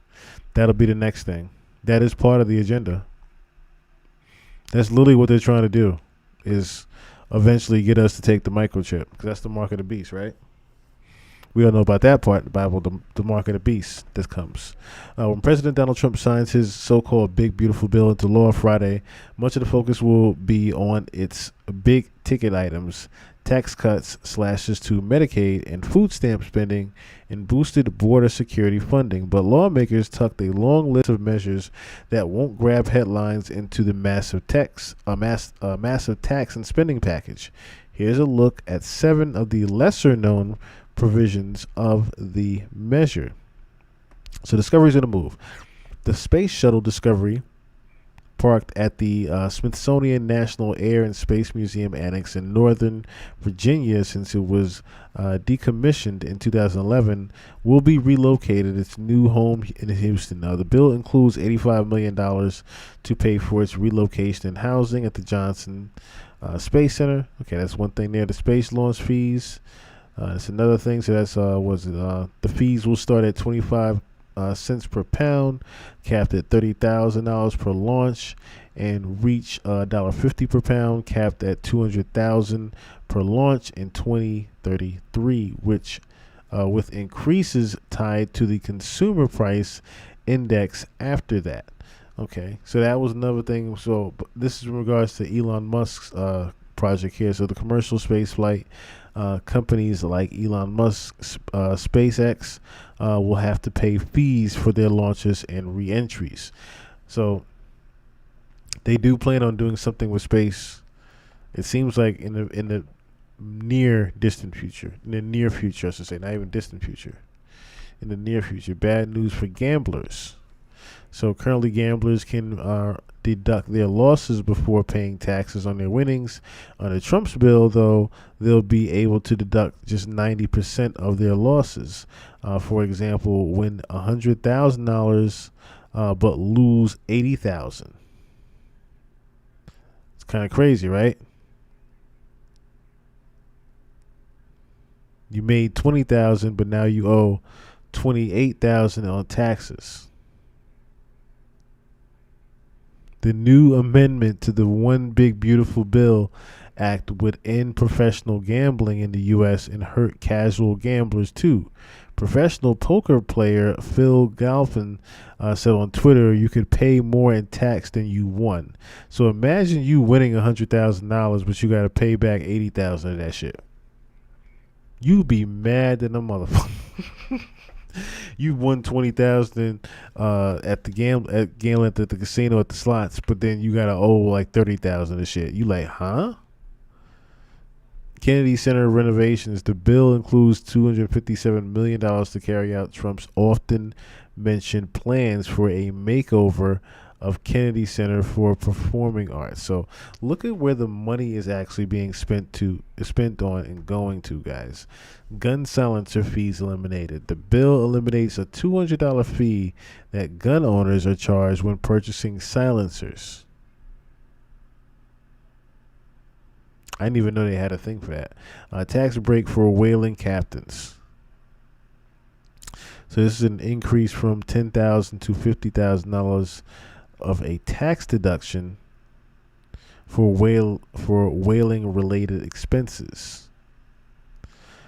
Car buyers loan deduction. Buying an American made car between 2025 and 2028, you'll be able to write it off up to $10,000 of interest paid on your auto loan. Now, if you don't know, okay, on an average, how many people you know really own this year as well as or should I say a next year car. Hell, there's people that own cars that are made 20 years ago right now that are trying to get by. There are not many people that own 25 vehicles unless you have that type of credit to be able to drive off the lot with one of them.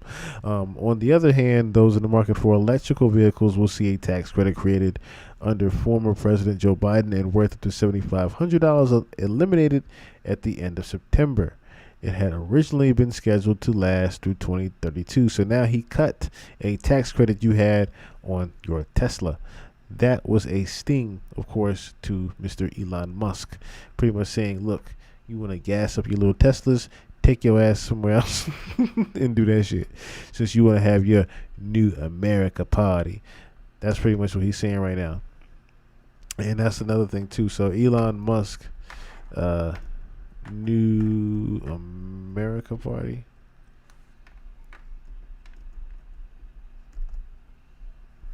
Elon Musk says he has formed a new U.S. political party, the America Party. That's another thing, too. So I didn't really deep dive into that necessarily. That's something that just started happening over like I don't want to say, but 2 days ago. I've been hearing on Twitter. And then he had a big announcement of the new America Party. Like I said, it's not too much information on it. Just that he's trying to make his own little political party away from the Democratic and Republican Party. Making his own little thing that he's trying to do right now.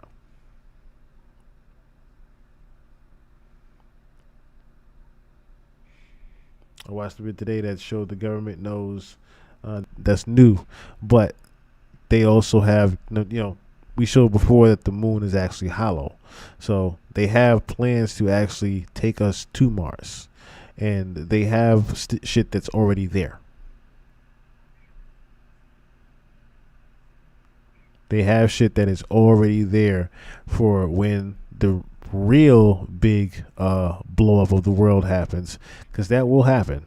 Earth is going to just be diminished.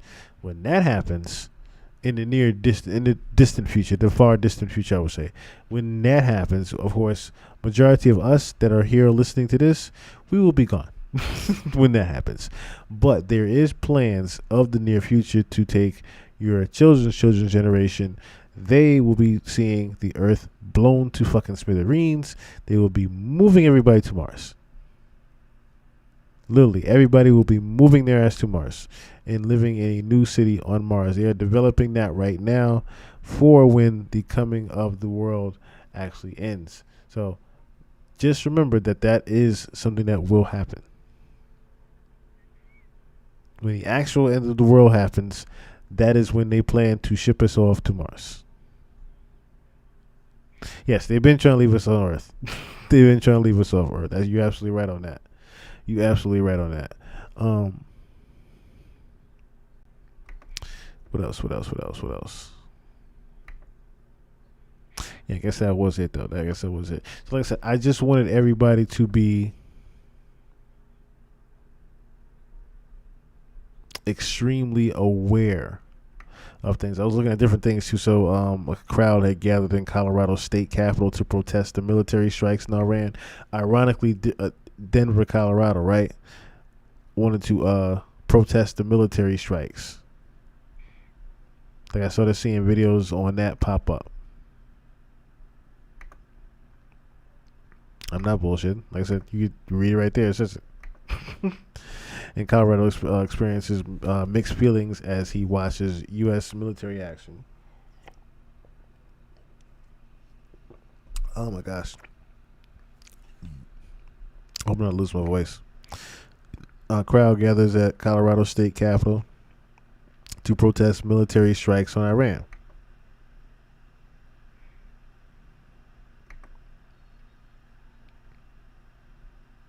Denver among cities to protest deadly strikes in Iran.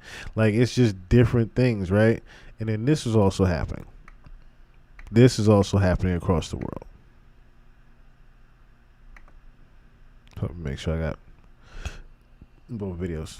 So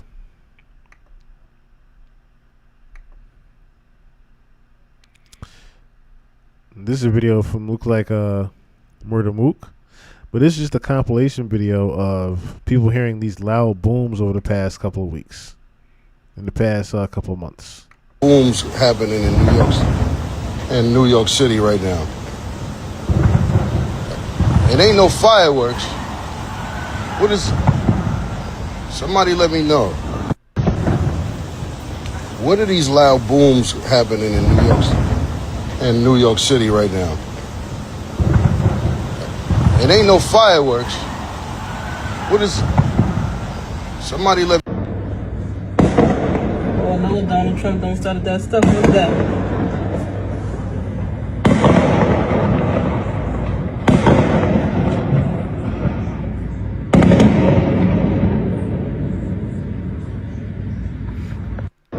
Just random. Oh no, Donald Trump don't start that stuff. What's that? People are just hearing random sounds outside, not gunshots. See? She thought she was hearing shots. It's not gunshots. They're testing up there. They're literally testing the soundtrack to Project Bluebeam up there. Anybody know what the loud booming sounds are in New York?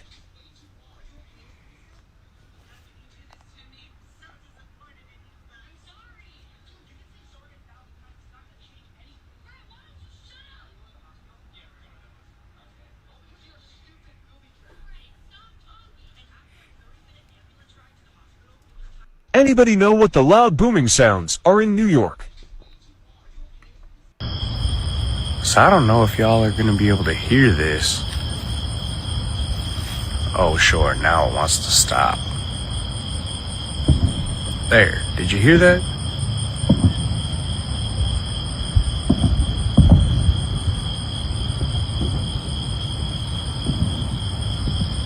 Like, it sounds like it could be fireworks, but like, it sounds like it's coming from over there. And some of them sound like they're coming from over there. So it's definitely not gunshots. I don't know what's going on. That's how you can tell it's not gunshots, because it's coming from different sides of his ear. If it was gunshots, it would be in one direction. But something's booming.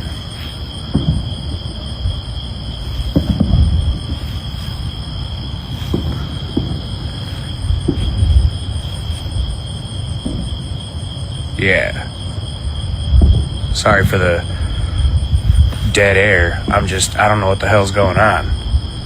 The crazy thing is, right? I used to hear this outside. I used to hear this outside my window back in New York the apartment I was in before I moved here. I used to hear these loud booms outside the window, and I thought it was actual gunshots. It was this shit. So I don't know if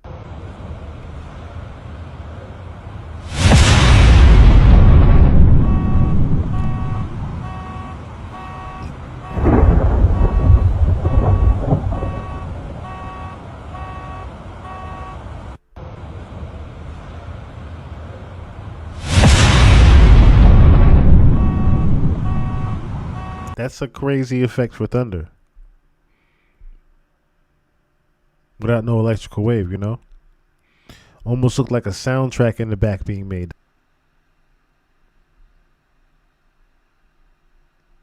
Oh.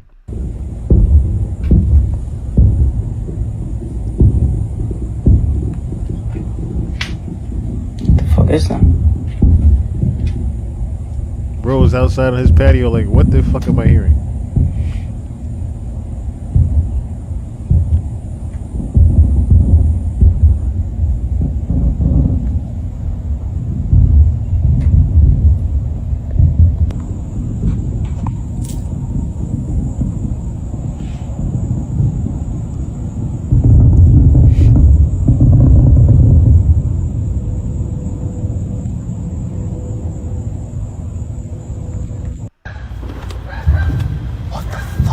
That's fireworks over there, but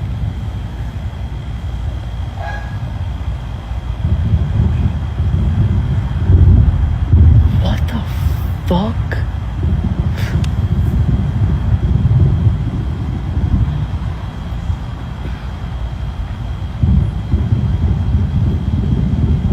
How can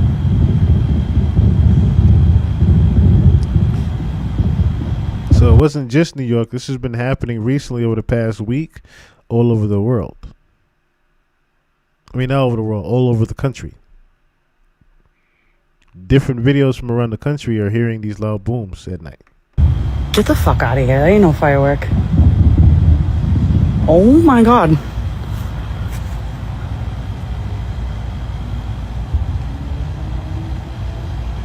That is not.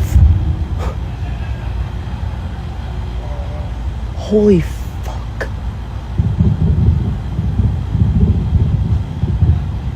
What? We don't live in Vegas. That's not. What the fuck? That's fireworks over there.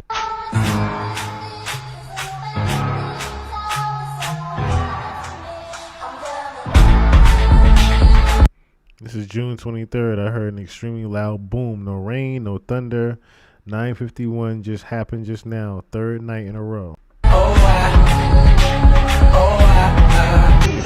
Copyright.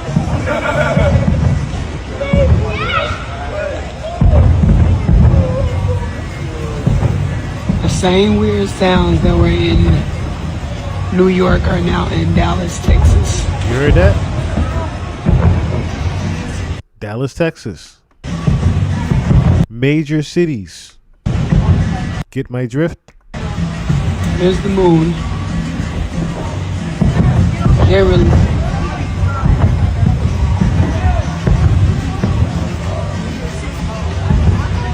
Same weird sounds.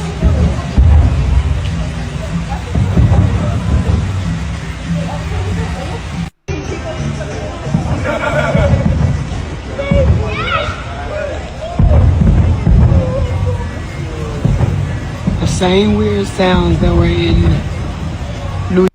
What the hell? What the hell? What the helly? What the heliante? What the hell? Strange boom noises in NYC, Atlanta, and Ohio. Is your city getting these strange boom sounds? Strange boom. Kentucky. June 27th.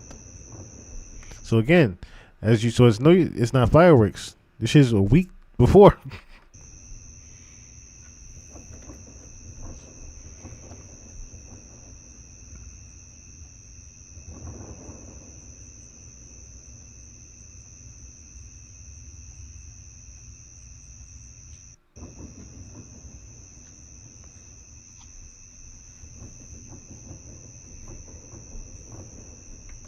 So now the Anunnaki are communicating with people through their smart TVs. And you want to know why? Because they said why. They're at war. They're here and they're in the middle of a galactic war. If you've noticed, there's been loud booming noises going off in New York City. They can't figure out why. You know, even though it's getting close to 4th of July, it's not fireworks. Then you got these orbs in a row, pink, red, blue, all in a row. And so now they look like meteors when they come down. It's just remnants. Now, the crazy thing is about that, right? You know, it sounds nuts, all right? You think, right? We know that the Anunnaki are the creators of man, right? The actual creators of man. So with that, I started thinking about what James had looked at, our boy James on YouTube. And I had actually stumbled upon the channel, but I didn't necessarily know what it was. But then we saw the actual breakdown of it, right? So number, channel, weird, YouTube.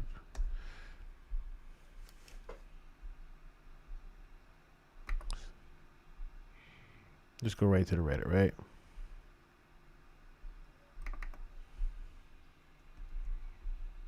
So I'll just put that in.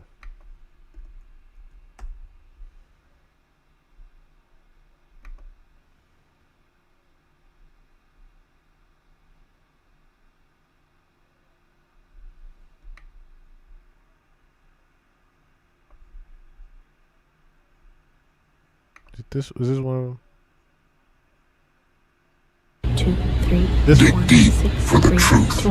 Unearth hidden treasures. Every layer hold. Like this one, right? This is one of them. This is one of the videos.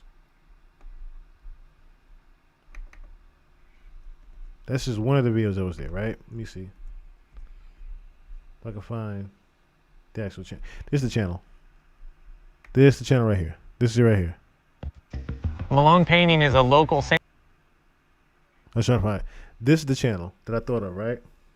I was like, because we broke it down that they were trying to communicate through something. Like a lot of them had like satellite feeds in their actual thing.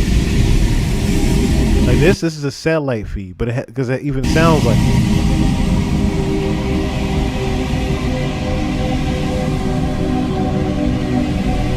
Like it's just 10 minutes of this. It's just literally 10 minutes of this. It's like a broken up satellite feed of something, someone seeing something somewhere, right? But it's different angles of it. It's different. This looks like someone looking through a parallel universe, right? Like it's different messages. I just started noticing that there's different shit with this, right?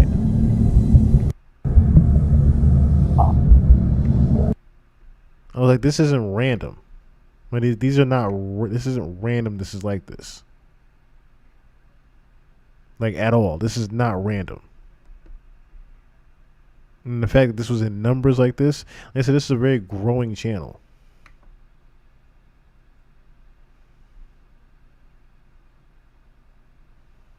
I couldn't tell if these were like doorways or what.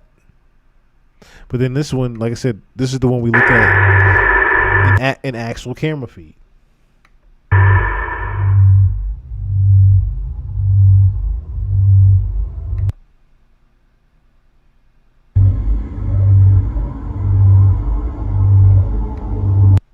You see what I'm saying?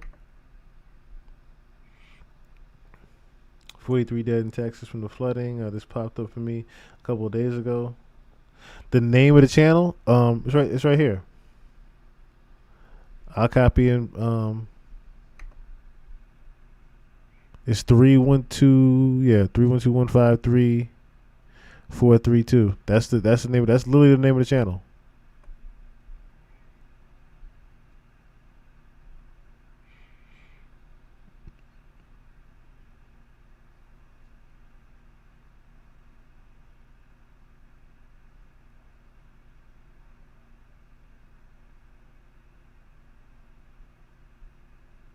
Like this shit, like I said, looks like some type of doorway.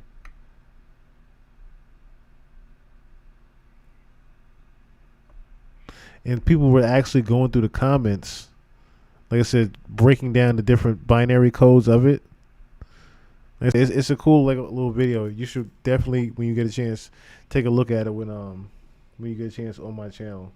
We actually took a look at what James was actually found. People actually breaking down what the actual coding meant in the channel.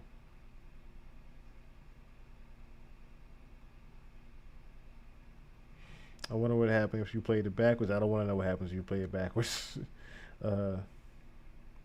So you have seen what I'm talking about, Jupiter. It's like I said, it's a weird channel. It's a weird channel. Like I said, it almost feels like when you're watching it, you definitely feel like you're either opening a doorway or you're looking through one. Like just the energy of it just feels off. You know what I mean? It just feels off, in my opinion. People call it the terrifying and weird YouTube channel. Like I said, the energy of it just feels so off to me. So it's like I look at it, but I don't necessarily. So like I said, I haven't felt weird energy like that in a long time, and it was the type of energy that literally bothers you. It literally bothers you. But this is the name of the channel right here, though. That's the channel right there, though.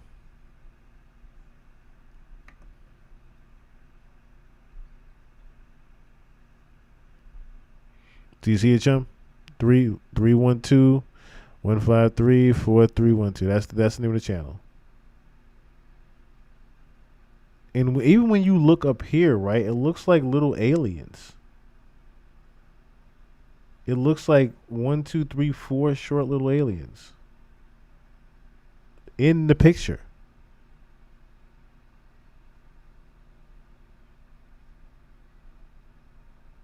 This even looks like a face in between disorientation and the symbol.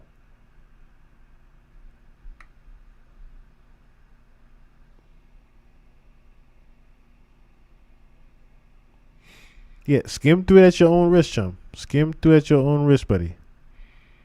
I definitely would take heed to it. Skim through it on your own risk. Trust me.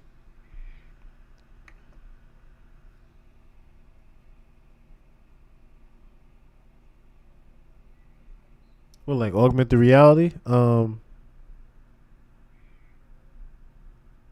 do you mean ARG? What is that though? I don't want to misinform. What is that? What is the ARG?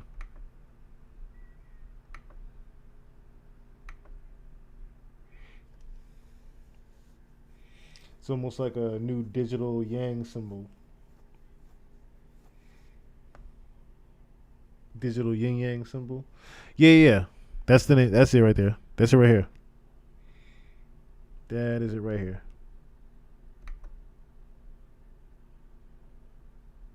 That's the channel right there. So for anybody that wants to take a look at it,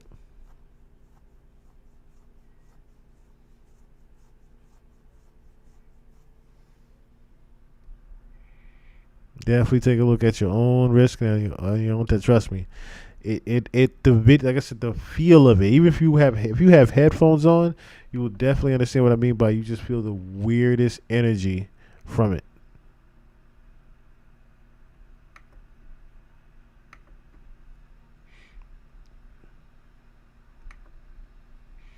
But this also happened. No, we not making this shit up. Look at her, she gonna put It's a UFO for real, y'all. That is crazy. Y'all, that's crazy. It's a UFO for real, y'all. I promise y'all. It looked like a street light to me. To be honest with you, it looked like a street light. And I was reading the comments, I was like,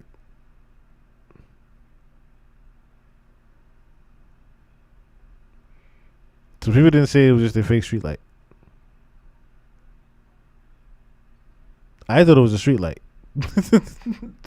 from distance, but I'm like, that's too big to be a street light.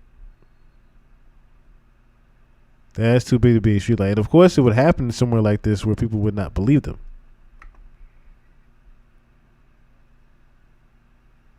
You have to have this that horror trend where people are in character and make mystery puzzles out of them. An example: marble hornets. But each ARG gets more and more cryptic.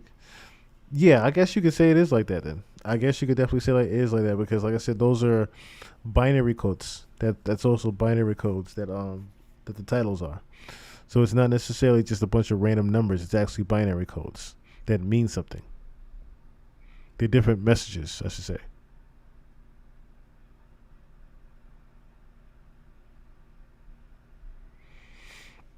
All right. Cause yeah, we got 2 hours in on that. What was the next thing I needed to get into? But yeah, like I said, it just feels like the death of America.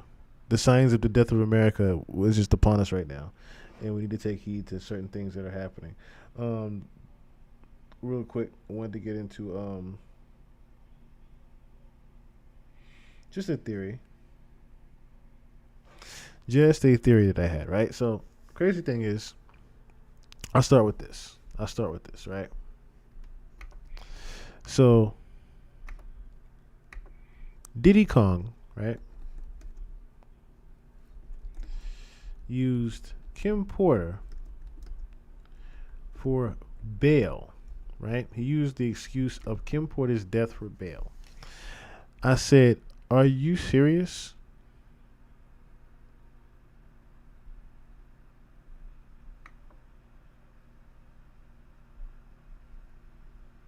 I'm like, Y'all not serious about this, right? He actually used. Make sure I pull up the right thing here.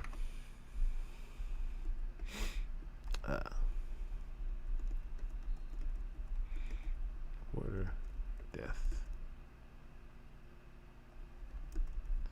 for bail.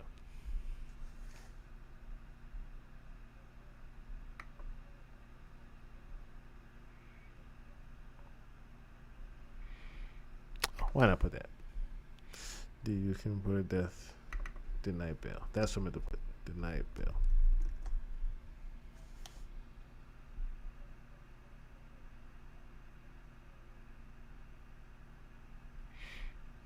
Yeah, supposedly he had used Kim Porter's death in order to. Yeah, that's what it was.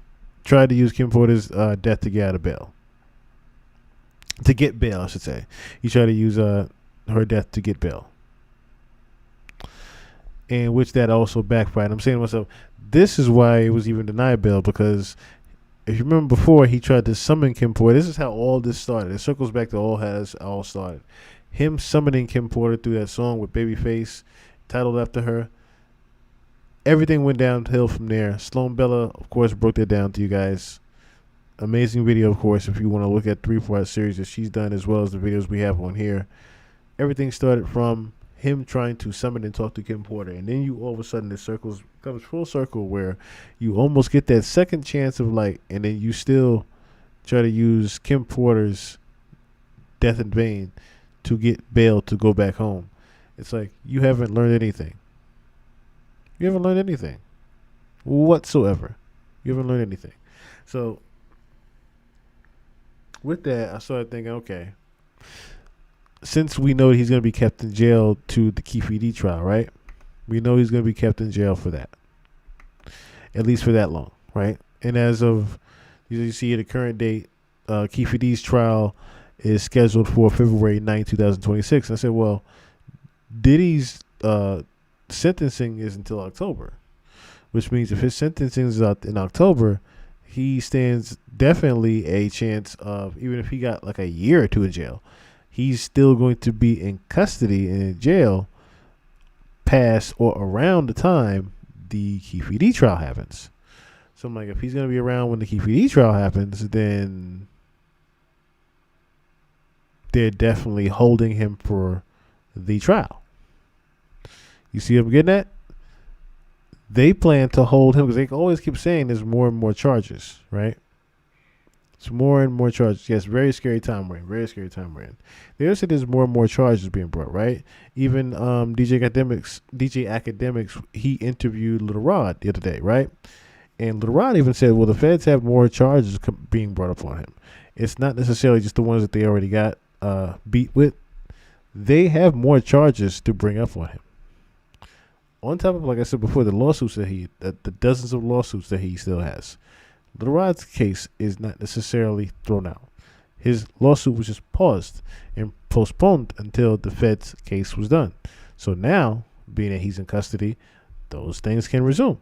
So, with that, I said, well, if he has all this going on, which I said before, they weren't going to get him on sex trafficking as much as they will get him on Kim Porter's death when they reopen the case, and Pac. And through Pac, they will find out about Biggie later on, hopefully. But it starts with that, and it starts mainly with Pac. Your obsession with Pac, Diddy, also brought this karma, this cosmic karma that's happening to you now. Okay? To where, right, the Keefe D trial is happening in February. You're just now getting your sentencing in October. You don't even get to go home. Okay? Think about that. You don't even get to go home. Let's start there. You don't even get to go home. Okay, so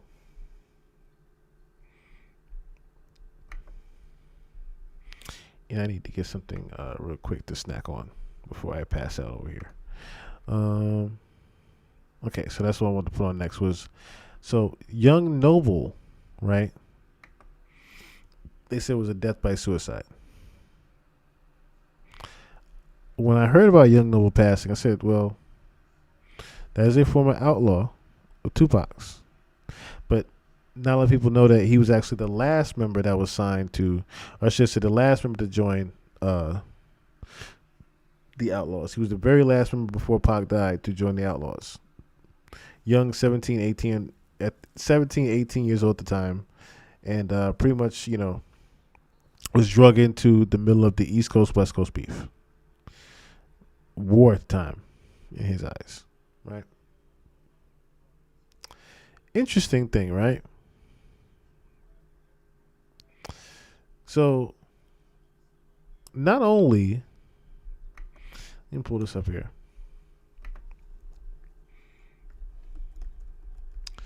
Not only did Young Noble do a diss track to Keefe D, but I said, what are the odds if I just Google Young Noble Diddy, right? And what do you know? Outlaw's Young Noble recalls an altercation with Diddy and Pac. I said, why would he randomly die of suicide at 47? Just did an interview with Art of Dialogue about 6 months earlier, which we're going to look at some of in a second. I'm not buying the suicide. Gaddafi isn't, I don't think. I mean, not Gaddafi. Rest in peace, Gaddafi. Idi Amin. Idi Amin is not buying it. A lot of people are not buying it. That he died of a suicide at 47 years old. And he just beat a heart attack not too long ago. I very much doubt that. So I said, what if something happened to him as a result of what he might know? Because of course he was the young one that came into the scene around the time, but he's also a very he's one of the ones that if you were to ask him certain questions, he would have no problem telling you. Doesn't owe anybody to the elites or anything like that. So with that, you say to yourself, okay, what else does he know from Pac? You see what I'm saying? You see what I'm getting at? What else does he know from Pac if he can remember that particular altercation?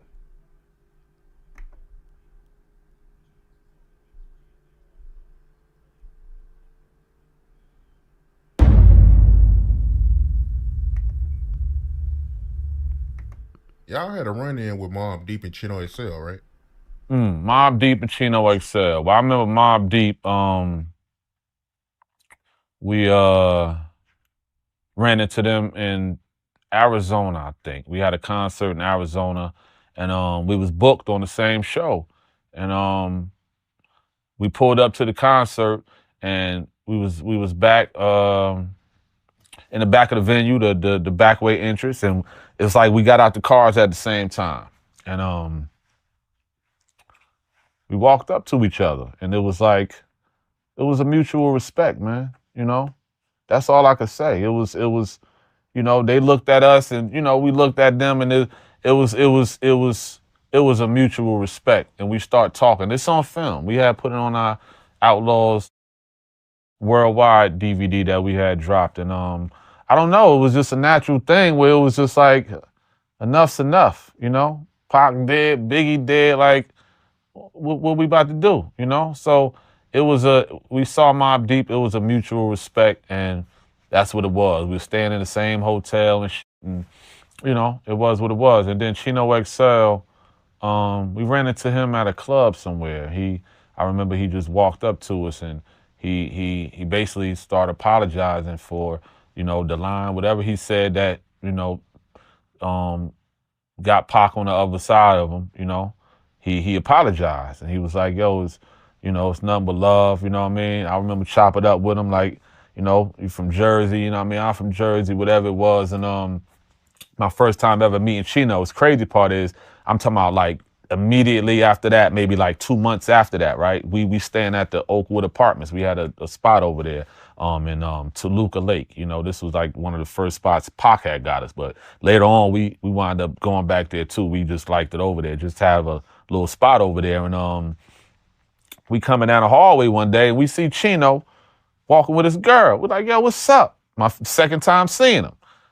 He like, yo, I stay right down the hallway. You know, it was the Oak was like corporate apartments where you could just stay there for 1 month. It's already furnished, and a lot of actors and stayed there. You know, it's like right in the area where I think like the Warner Brothers studio or something. So like all these models and actors and you know, stayed up in the Oakwoods and But yeah, so Chino, he actually lived. He stayed down the hallway from us after we met him, man. You know what I mean?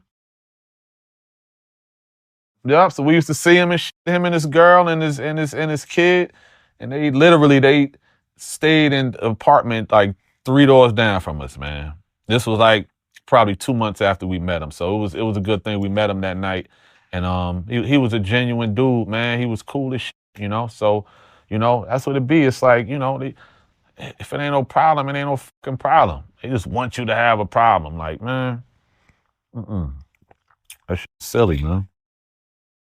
I remember some years ago, what was the situation with the Rock and Roll Hall of Fame? I heard they block you out from performing. Like, what's the backstory behind that?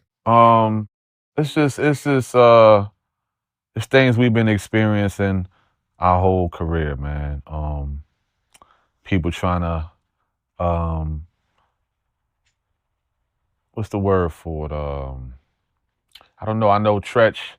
So twice he reached out to us in a big moment. You know, over these years, man, I done seen so many big rappers perform Hail Mary. Like they added to their show. I'm talking about so many of them. And Tretch is the only one. None of them guys ever reached out and say, you know what, I'm gonna do a real tribute, man, and bring the Outlaws out. You know, the song edit for Hail Mary it's 2 minutes. Pop first verse, the hook, Outlaws, boom. Crazy, right? We've been performing this song all across the fucking world for the last 20, 30 goddamn years. How long we've been doing this, man? But Tretch is the only one who, in a big moment, reached out to us like that. So Rock and Roll Hall of Fame. So you know when they do these award shows sometimes and do tributes, they just want to just get random people to do it, random other celebrities to perform for the tributes. And they called Tretch and said, we want you to do Hail Mary. And Tretch said, I'm not doing it without the Outlaws. I need the Outlaws there. And he reached out to us like the day before. I got on the flight and it was like snowing. It was real bad weather. And I had to wind up having to have a layover in Baltimore, and the connecting flight, it was pushed back. I had to stay the night. Called him, yo, I can't even make it to the Edie wound up making it. He went to the practice with Tretch, and he got a call later, and they told Tretch that if Idi Amin goes on stage with him to perform Hail Mary, a Tupac and the Outlaw song, that they was gonna cut his performance. You know what I mean? Ain't that some shit? Yeah, inducted Tupac into the Rock and Roll Hall of Fame. And Idi Amin, Idi Amin is the first outlaw that Tupac said, oh yeah, this is it. Idi before. The disrespect, the absolute disrespect on the Rock and Roll Hall of Fame. Connections, again, a connection of not only Jay-Z and Sean Combs as well, the Rock and Roll Hall of Fame. As you know, Jay-Z has been inducted into the Rock and Roll Hall of Fame. That's not by coincidence, okay? Among other writers, hip-hop writers recently, right? Okay? So, as you notice, Young Noble is not shy about telling his truth. He doesn't have anything to hide. Again, he was 17, 18 when he came into the game. In the group of the Outlaws, Pac told him a lot of things. Shared a lot of information with him. And he's not hesitant to tell his truth in how he feels about all these stories. In hindsight, side note, Mobb Deep and Chino XL, rest in peace to Chino XL and Prodigy, both had beef with Pac. But they also had beef with Jay-Z. Castro and Gaddafi was, Pac was making sure Edie was getting ready because he was having him up next, man. Since they was little kids, man, that shit was disgusting. That they told Edie he can't fucking go on stage to perform our own goddamn song, inducting him Pac into the Rock and Roll Hall of Fame. He's want a more popular face instead of, his real fucking brothers in real life who's legendary as shit, Very disgusting, man. Super fucking disgusting, So that's what happened with that. And the other time Tretch reached out to us was the 20-year anniversary of the MTV Awards. And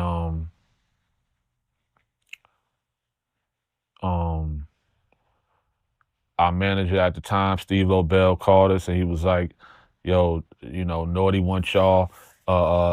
They wanted to do a Pac tribute. And again, they wanted Naughty to do it. And again, Tretch and Naughty said, the Outlaws need to be there, man. What is this?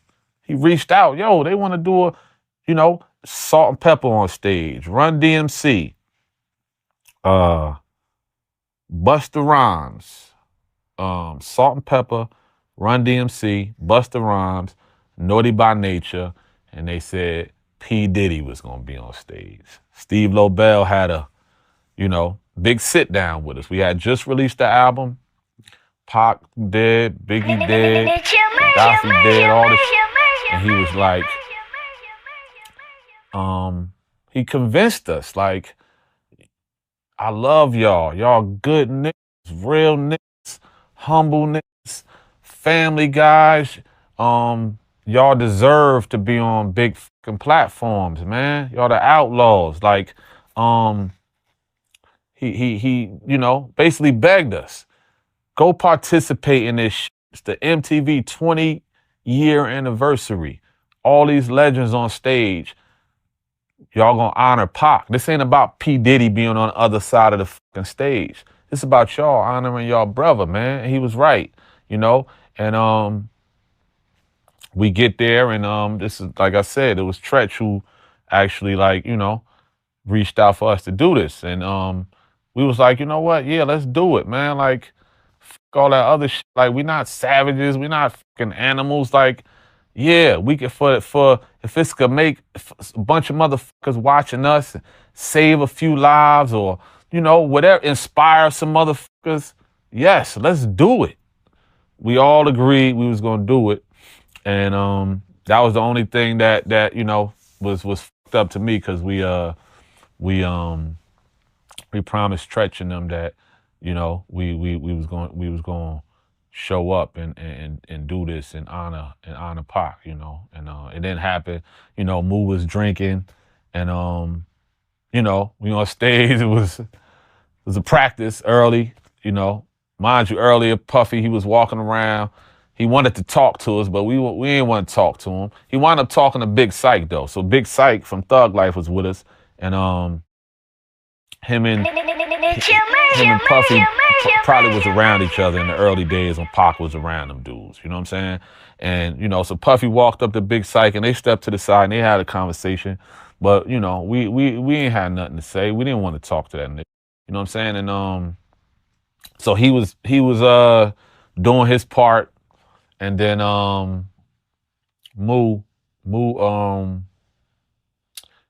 Puffy was almost done with the song. And Moo walked up and, kind of like grabbed the mic, like, the song was over. It was our time to go. He ain't walk up like, you give me the fucking mic, but, he walked up like, and, Puff kind of took offense to that, like, hold on, Playboy. Next thing you know, all these fucking ninjas jumped on stage and shit, and security, all these motherfuckers and shit. We're like, oh, here we go. You know what I mean? And, yeah, so, little melee. They wind up, we wind up getting escorted out, trying to see if we're going to be able to come back later to perform, but we ended up not being able to perform that night,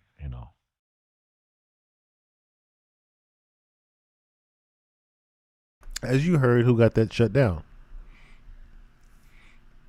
You heard loud and clear who got that shut down, over what, and over whom. You heard loud and clear what that was over. Now, who's to say there's that other information that Noble knows? Reason why I say that is because of the diss track that he did right before he died.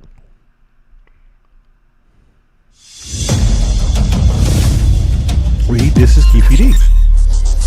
Check 1 2, check 1 2. This is AGTV. Now, obviously, that Keefy D is still in custody. He has not posted bail. His bail is set at, I want to say, what was it? Keefy D's bail is set at $750,000. Now, Young Noble has just dropped a song. In the song, he's obviously taking a shot at Keefy D. The song is called Pac, Yak, and Fatal. Obviously a tribute. Pretty dope song. It's not bad. I know some people that are not fans at all of some of the Outlaws, but I'll play it and see what y'all think. Let me know. Cause my shit is different than the next man. My shit be telling niggas to off these old punk motherfuckers. My shit talk about swinging back. They know the difference between mines and the next man. Thug life is my revenge. Allow me to introduce first Machiavelli the Dawn, General of the Outlaws. He started it all. June 167 war. The day a Fanny pushed him out of womb, told him nigga get paid. He was raised by Black Panthers, searching for answers. A triple threat, rapper, actor, and a dancer. Born a revolutionary, raised the lead, sparked the brain, changed the world. You planted the seed, still hating on you 30 years after you gone. Bitch niggas still feel you in a physical form, and ain't nothing they can do that can stop your shine. Worldwide solidified, the greatest of all time. Your spirit crossed the planet, these people took you for granted ahead of your time. It's like they finally understand it. That bitch nigga, he been high since 9-6, locked his dumb ass up for bumping gums on the net. It's worldwide. And that was the line that was aimed directly at Keefy D. We ain't seen you since 9-6. Now you got locked up for being on the internet bumping your lips. Right there, he's obviously talking about Keefy. I'll play it for y'all again if you didn't get it. You didn't catch it? Here you go. That bitch nigga, he been high since 9-6, locked his dumb ass up for bumping gums on the net. He said he's been hiding since 96. Since 1996. Y'all messing with the track? I'll play the rest of it. Hopefully I won't get flagged, but shout out to Young Noble. It's like he finally understand it. That bitch nigga, he been high since 9-6, locked his dumb ass up for bumping gums on the net. Worldwide respect, yeah, you labeled the GOAT till this very day. Ain't a rapper that come close. Niggas who taking notes, bitches who taking notes. That nigga Jigga said he's still competing with a ghost. Nigga, fucking the world till it croak. Yeah. Did you hear that? I heard that one loud and clear as well. That's the line people are not talking about. You also diss Jay-Z. Rest in peace, big bro. Yeah, it's outlaw for life. Earn mine, motherfucker, gotta earn your stripes. Come on. I have to worry about getting myself together as a human being, a young man, and as a black man. So, of course, I'm gonna be a little bit more angry. You know what I'm saying? My words are gonna cut a little.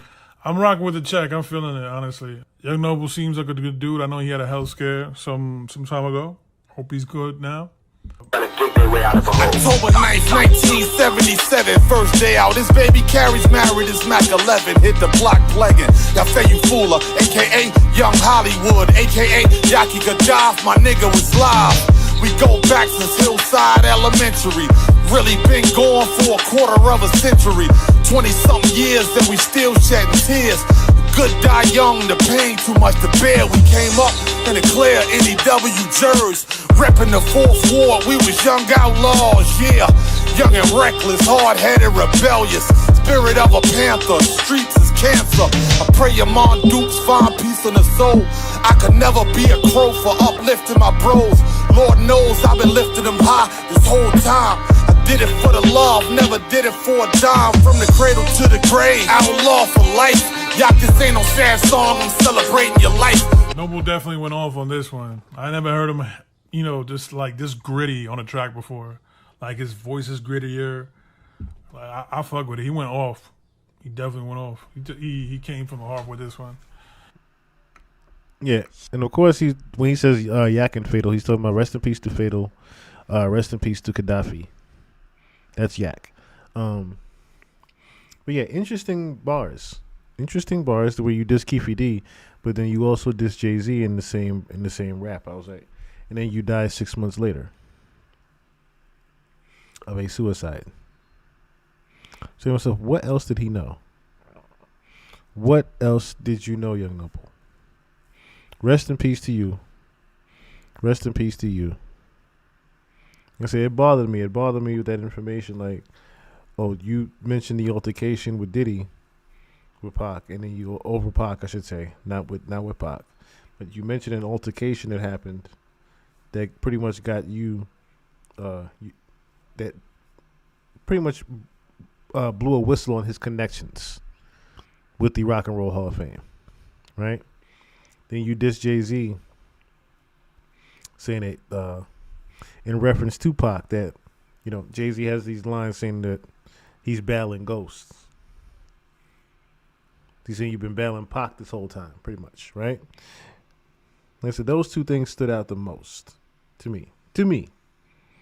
And like I said, I can't help but think that the trial being less than a year from now with Keefe D, Diddy still being locked up, Jay still running around being the godfather of music now.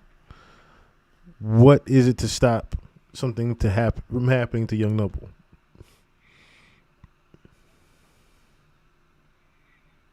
He just dies at 47 after he just beat a heart attack. You mean to tell me he took his own life at 47? You heard him right? He just recovered from the shit like 6-7 months ago. All of a sudden he takes his own life at 47? I'm not buying that. I'm not buying that. Idi Amin's not buying it. I'm not buying it. Like I said, I wish I knew what you knew, Young Noble. I wish I knew what you knew. What you remember. If you notice, only besides Napoleon, who pretty much, he minded his business back in the day. He watched certain things, but he minded his business, and he's never been the one to really speak on the beefs and the in and out things that happened back then with Tupac. He's always been the peaceful one, if you notice Napoleon, right? And Idi Amin doesn't do any type of interviews like that. He was one of the closest ones, but he doesn't do any interviews like that regarding Tupac and his his blueprint and his teachings and things like that. He doesn't do any interviews like that. So of course, like I said, someone like Young Noble is now doing interviews on the Art of Dialogue where everybody gets their information from. You're saying to yourself, okay, what else does Young Noble know? What else is he willing to tell? This, that, and the third. If he is willing to tell all this information to Art of Dialogue, what would he be willing to tell, the police about Diddy in regards to Pac? You know what I'm saying? It's little things like that that immediately stuck out of my brain. What else would he be willing to offer as far as information? How I say, might have been the first attempt. That's quite possible. Like I said, I don't even necessarily think that was the case, because he was thankful that he even, he was thankful he didn't check out because of it. He said he was thankful he didn't check out of it. So how could someone be so thankful of it, try to go at it again? You see what I'm saying? I don't necessarily think he would try to do it again if it messed up the first time that bad. Because now it's like you trying to slap God in the face. I don't think he would do that. He looks like a very God-fearing person. I don't think he would do that. So yeah, I don't necessarily buy the suicide as much as, like I said, him mentioning Diddy, the altercation over Pac with Diddy at the Rock and Roll Hall of Fame, as well as the Jay-Z diss. I'm wondering, like I said, what did you know, man? What else did you know? Sitting there with the bottle, just drinking, talking, just letting go of everything, right? And like I said, the other outlaws have not been as outspoken Especially you would think Idi Amin would have real stories back then like that. Napoleon had some stories. He had some stories. He always tells the truth, but for the most part, like he always said, he's Switzerland. He stays out of a lot of beefs. Doesn't necessarily listen to the internet, things like that. He stays on his own little planet in the world and likes to keep it that way. That's Napoleon. He stays away from any type of drama and refuses to, of course, even spread any drama in or even talk about certain things in interviews. If you notice, he's very cautious with that. So that's always how Napoleon has been recently. So the only person, like I said, left of the outlaws that would have information that's willing to spill is a young noble, because Gaddafi's dead, and so is Fatal.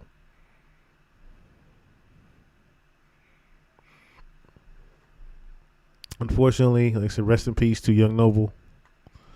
Very, very intelligent man. You know, as you hear, wordsmith and bars. That's why he was signed. That's why the outlaws picked him up. Could flat out rap. He could flat out rap. Very, very, very enlightening story. But let me see.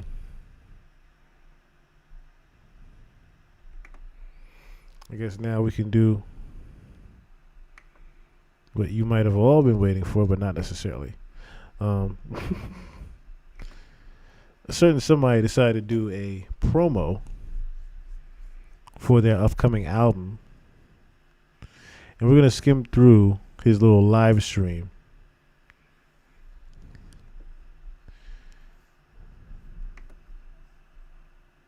Just to see if we find. I swear he was trying to be like J. Cole with this one.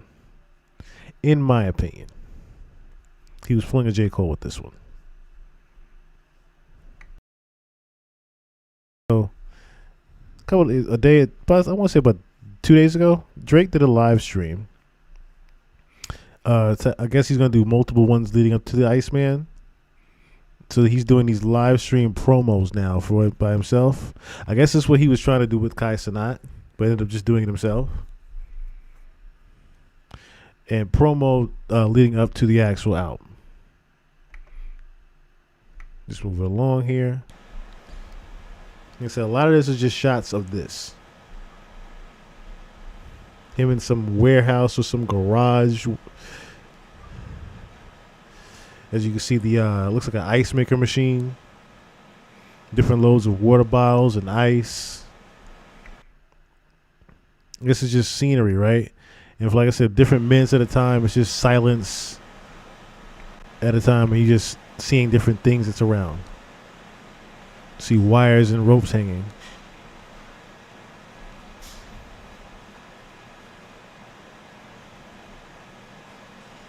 Of course, you can get different analogies of that, of being tied up and, you know, being wired up. He tried to hang him. Different things, different little analogies you could get from it. Of course, I get every scene is supposed to be some type of artistic expression, but then, like I said, it's just these awkward silences of different parts of, you know, what looks like where they make ice.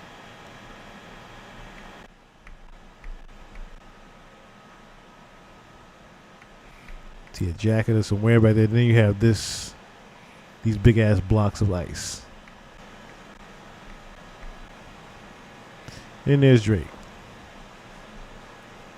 Okay, he was checking in with a book. We'll see him just come on screen real quick.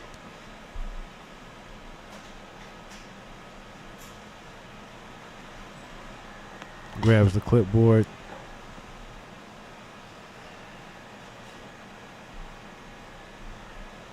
He just takes it with him like he's taking a checklist with him.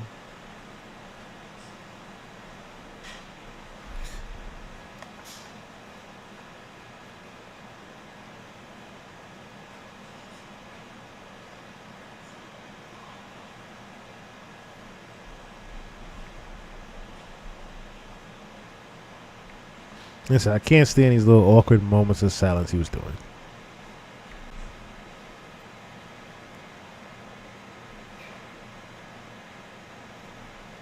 There's a door. Again with the block of ice being made. Him actually coming over and etch it, I guess.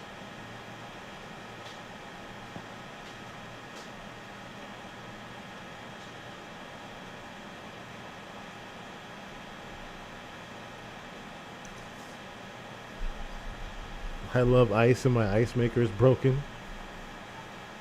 Drake is spiraling. I'm in. What's going on?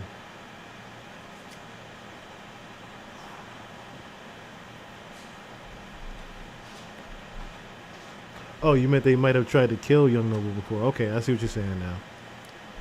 You're absolutely right. You're absolutely right. I'm definitely in agreement with you on that.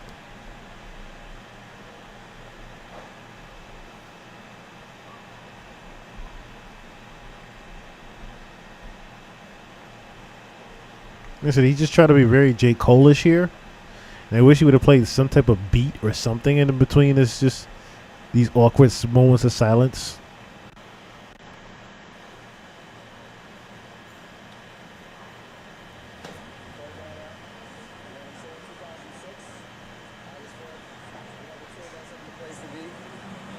City is mine right here. Drake, it's the future right here. Gonna lock Tio down for the next 15 summers. He's watching his beginning days when he was just happy to be here, Drake.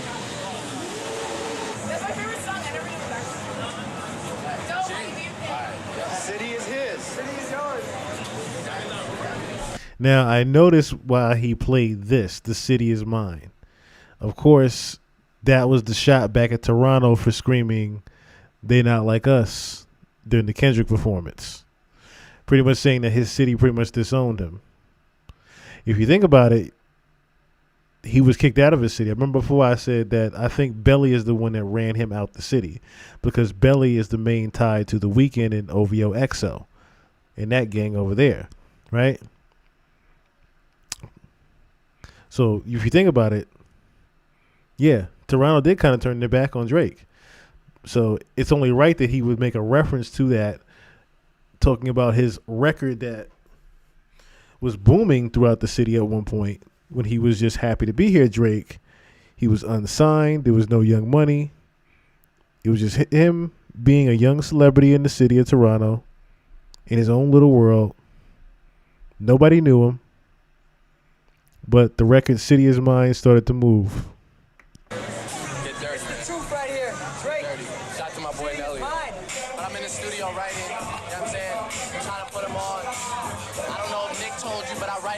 Rhymes, you know what I'm saying? Yo, you're co-signing Le Chateau, eh? You know what it is already, man. It's your boy, man. I shop there, I cop there. It doesn't stop. Now, I get this particular part here again because the symbolism here is that this is before Drake even had a ghostwriter. That's another reason why he's showing this footage.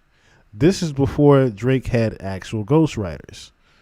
Before he had reference tracks, everything. He's trying to say that he originally was writing his own stuff. I'm going to tell you about my city because, you know, I feel like I say city is mine, you know what I'm saying? And I bet people are like, oh, I want to know what you know about the city. You know what I'm saying? So let me tell you something. Check. I'm from a city where people be getting threatened and showing they faces breaches. Stella Blue, what's going on?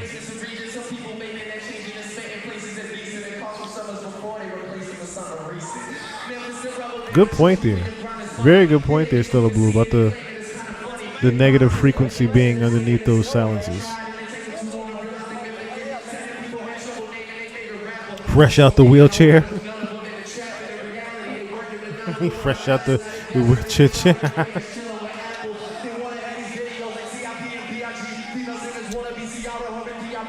And he's showing he's getting booed. He got booed here. If you listen, he got booed here.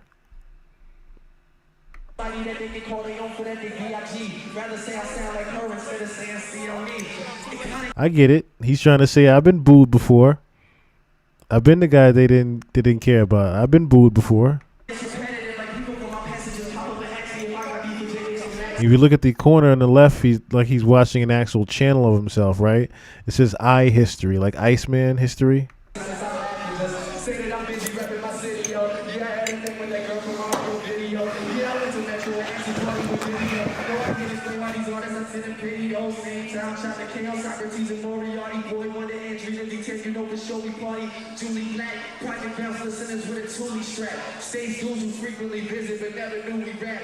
Glenn Lewis, make sure you put it down when you're truly back. By the way, my name is Drake and this is my debut in fact.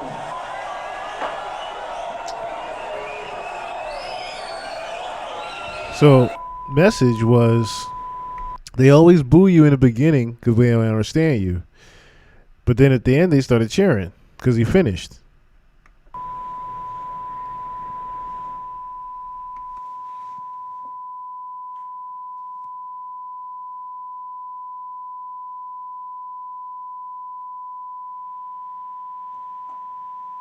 Then he starts a video.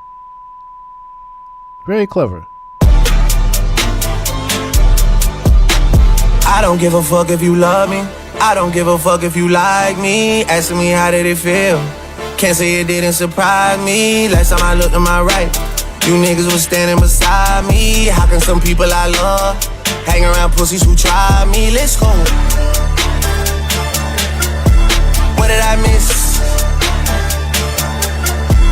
What did I miss? I can't lie, that beat is cold. I can't lie, the beat is cold. Drake's trying to do a nice little flow here. I can't lie. It sounded alright. If he's trying to go this way, he might be able to come back. I'm lying. What did I miss? What did I miss? Let's go. Let's go. I'm whipping around on like 600 acres. Let's go. Let's go. Let's go. You niggas just better not ask for no favor. Let's go. Let's go. Let's go. It's love for my brothers and debt to a traitor. Let's go. She might decide to say no to me now, but say yes to me later. Let's go. Her ass is all natty like Florida Gator. Let's go. I don't like that line already. You see, this is where I say Drake doesn't read the room well. She might say no to me now, but she'll say yes to me later. Have you not been reading the room with lines that you should not be saying, Drake? You switch on the guys and supported a hater. Let's go. What's the get back for niggas? It's TBD. I look at this shit like a BTC. Could be down this week, then I'm up next week. I don't give a fuck if you love me. I don't give a fuck if you like me. Asking me how did it feel. Can't say it didn't surprise me. Last time I looked to my right, you niggas was standing beside me. How can some people I love hang around pussies who try me? Let's go. What did I miss? That part shouldn't come down. It doesn't matter how good the song sounds. We will always ask, is this Drake's writing? That is the question.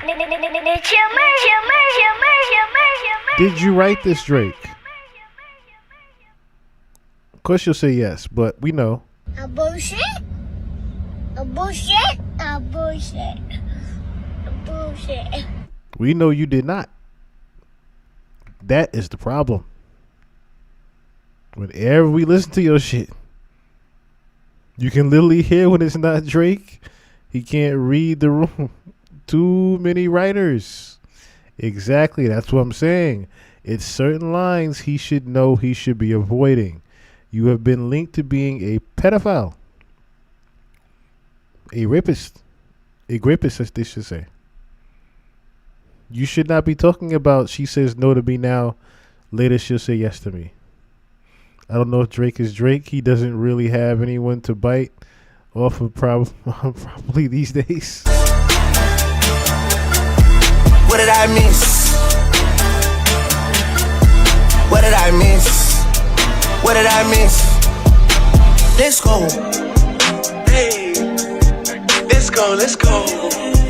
Hey, hey, let's go, let's go. Hey, hey, let's go.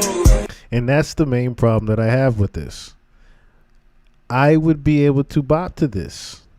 Listen, the beat is cold. The beat is crazy. But if what happened with us finding out your reference tracks never happened, or the Kendrick beef never happened, this would have been an amazing rollout for you, Drake.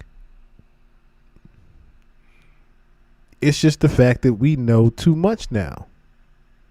We know about your behind the scenes career, man. And it doesn't look good for you. Let's go. Hey, let's go. Yeah. Niggas get punched in the face with some TLC shit on a dead guy. Some TLC shit, cause my nigga, you gon' need a chili ice pack for your left eye. Now, that was the line everyone said was a diss to Rick Ross. The TLC chili pack on your left eye. He's talking about the incident that happened in Toronto where Ross came and pretty much got punched in the face. And then the big brawl happened. So now he gets to address the Rick Ross thing, which, as you guys remember, not too long ago, the pod we did where French Montana was asked about his relationship with Drake and Rick Ross, and French immediately got up and left the interview. I'm back in your city tonight, walking around my head high. I saw bro end up pop out with Denver and did Ryan Gangsta's headlines. Now, direct shot back at Ross with the Popeye line. We're going to pull up these lyrics in a second, too. It feels like nobody's there until you start giving out two tones.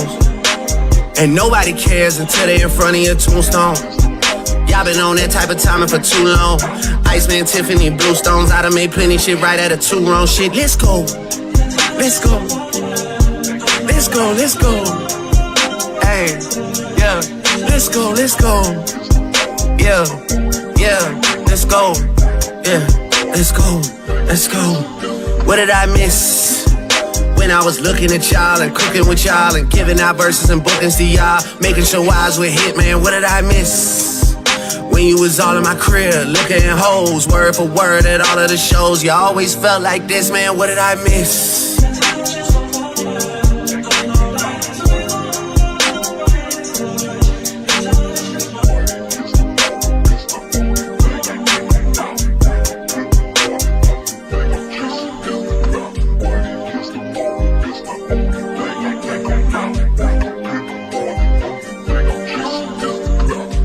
Okay, what do we have here?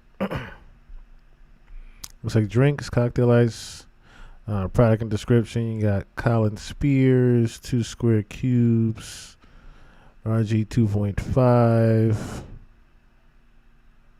So you got the songs up there. Weekly par level, Spears.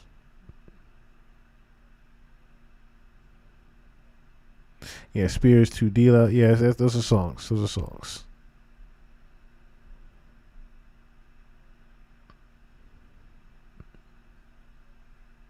Quantity, you got the box of 80, bag of 8, bag of 100, bag of 12, bag of 80 again, box of 24, bag of 20 square cubes, Spears.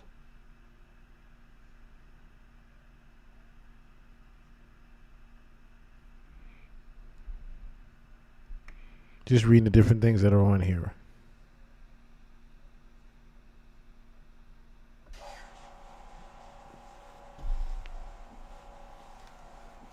Sounds like a younger artist wrote this. Maybe Kenny Mason. Could be writers or even AI.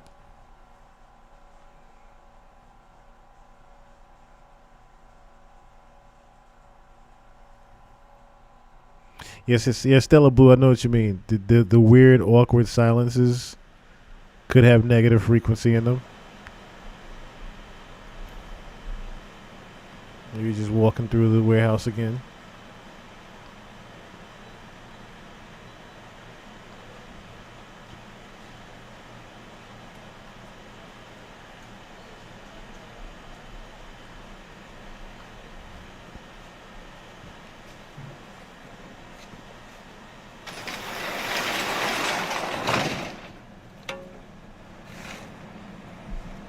Good little segue video, I guess, right? And then it's just this awkward ass silence again. But I noticed also, right? Because this is also hiding in plain sight. I noticed the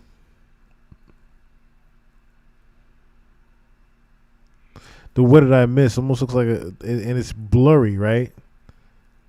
Supposed to have like a chilling cold effect, but it almost looks like the did is in like an above, what do you call it? As above, so is below type of way.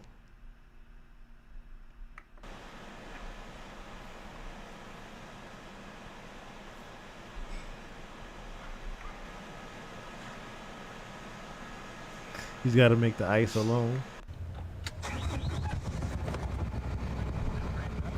Him driving through the ice truck.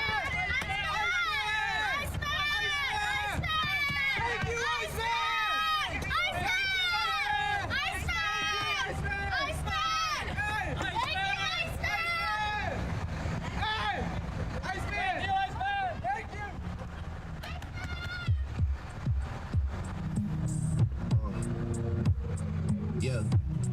And this summer I'm staying so focused. Somebody could say the weather changed and I wouldn't notice. The company I keep is getting smaller while my other companies are all growing and overflowing. The family only feels like a riddle to affiliates that thought that they were safe because they played the middle. Losing all these friends really got to me. I was talking to Taylor over drinks and it was getting deep. Not everyone can handle this pressure, and in your city you're the national treasure. That's what she said to me. Only time they put me in a box is with the red leather. My body will rot, my name will live forever. I was a fool to believe we could do it together. It's still heartbreak, Drake, but I glued it together. Do not come around the guys playing peacemaker. They snake me for now, but we'll see.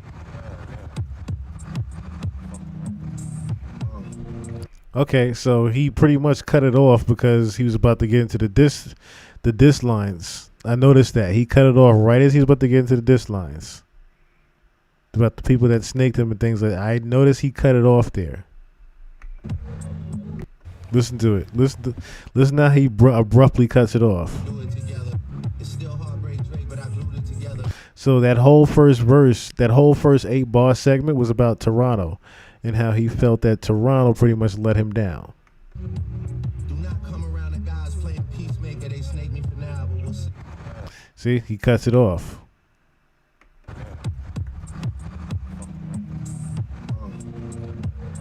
Yeah. In this summer, I'm staying so focused. Somebody could say the weather changed and I wouldn't notice. The company I keep is getting smaller while my other companies are all growing and overflowing. The family only feels like a riddle to affiliates that thought that they were safe because they played the middle. Losing all these friends really got to me. I was talking to Taylor over drinks and it was getting deep. Not everyone can handle this pressure, and in your city you're the national treasure. That's what she said to me. Only time they put me in a box is with the red leather. My body will rot, my name will live forever. I was a fool to believe we could do it together. It's still heartbreak, Drake, but I glued it together. Do not come around the guys playing. That's the thing. It's like, is it him? We'll see later. They snake me for now, but we will see later. Your boy got his hair bust inside in one spot, and we were still laughing about that shit like a week later. The only guarantee I know is more paper, free paper, green paper. Yeah, green paper. Look, Supermax. For what I got going on, I'm too relaxed. The truth is not in your phone, you're too attached. It's how I really look in the streets like Google Maps. Supermax. For what I got going on, I'm too relaxed. The truth is not in your phone, you're too attached. It's how I really look in the streets like Google Maps. Supermax deals. I'm not even at my max for real. Flash me, get yourself some attraction still. Or shake my hand and show the world how you actually feel. Yeah, Supermax deals. Fuck the raps, I'm more impressed by your acting skills. I'm back for real, you boys better crack the shield. I'm big tired of fake love like tractor wheels. This is trauma that getting back on my master's deals. Los Angeles love like Phil Jackson and Shaq O'Neal. Oh yeah, Supermax deals. Supermax deals. Yeah, Supermax deals. I might hit the envelope with a wax seal, pack seal.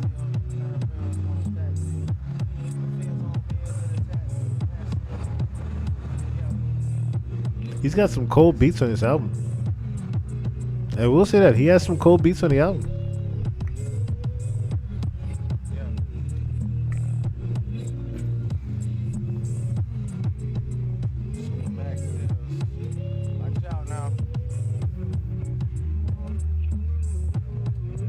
Yeah, he tarnished any credibility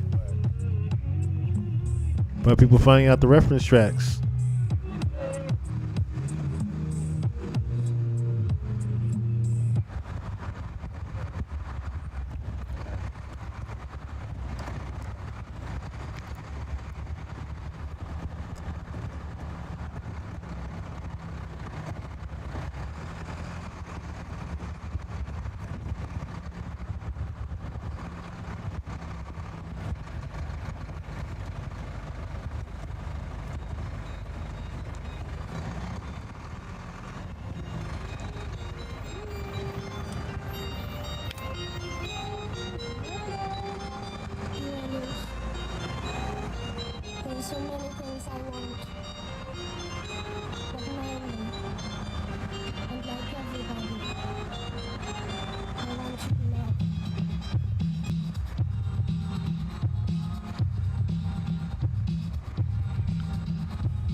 He always got some crazy interlude beat that he's not necessarily on his albums. I noticed that.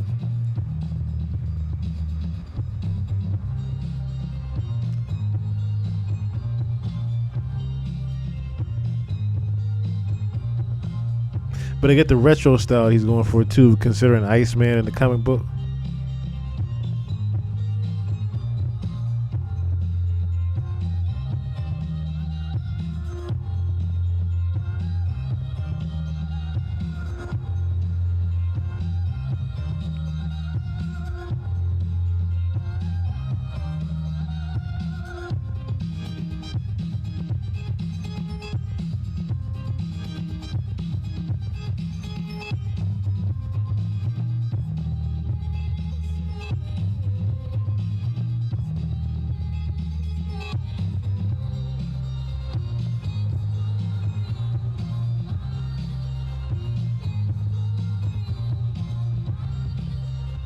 Okay, so I have a feeling he really does have a record that's gonna be either him singing to this or he just got like an interlude beat with this.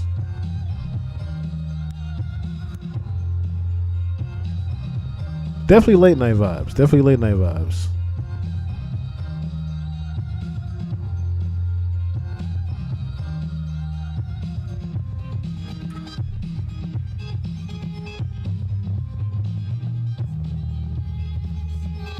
It's just the thing. There's a certain demographic of people that don't necessarily care if the music is written by him or not written by him. There's a large demographic of people that just only care about if the music is good. Because there was today's generation of kids that cared about, they liked Nokia. You know what I'm saying? There was certain songs on the Party Next Door album that they actually went back to. But there's a lot of people that fuck with this vibe of Drake, whether he writes the record or not.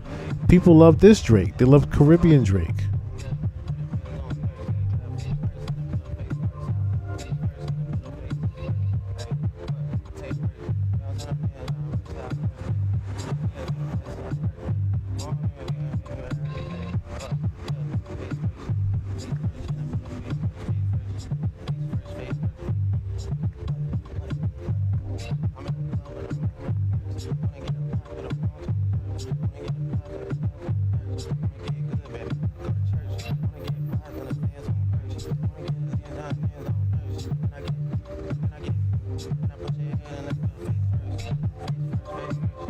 He's just catching the vibe.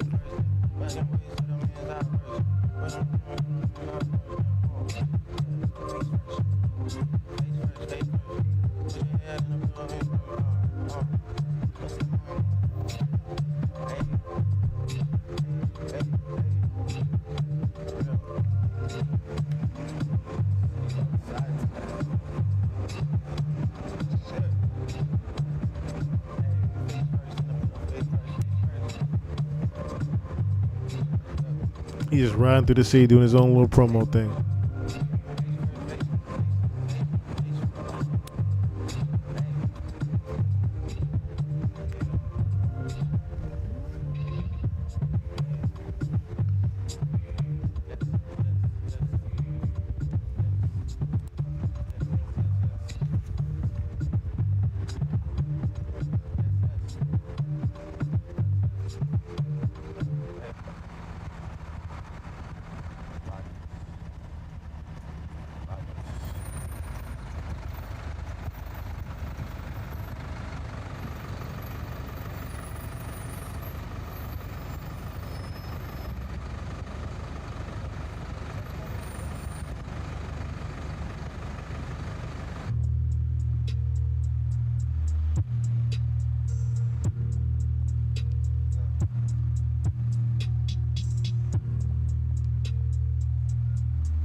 This beat cold too.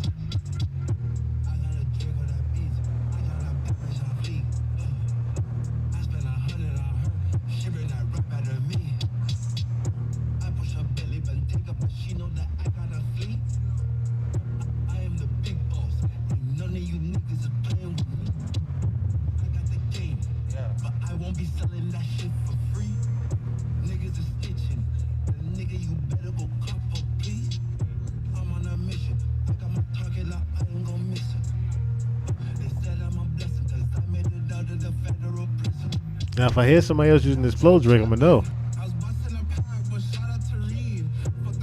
There's Smiley on the record.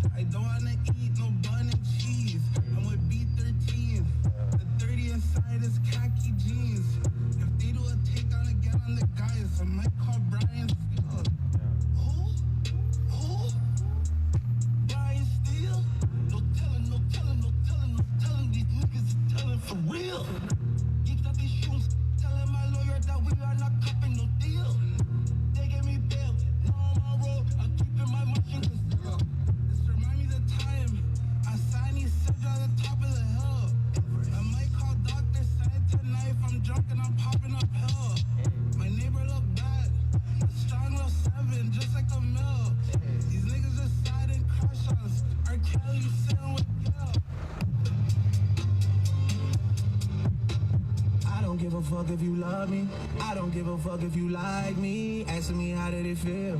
Can't say it didn't surprise me. Last time I looked to my right, you niggas was standing beside me. How can some people I love hang around pussies who try me? Let's go.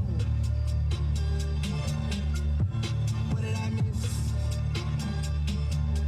This is the eastbound and down phase. I like it.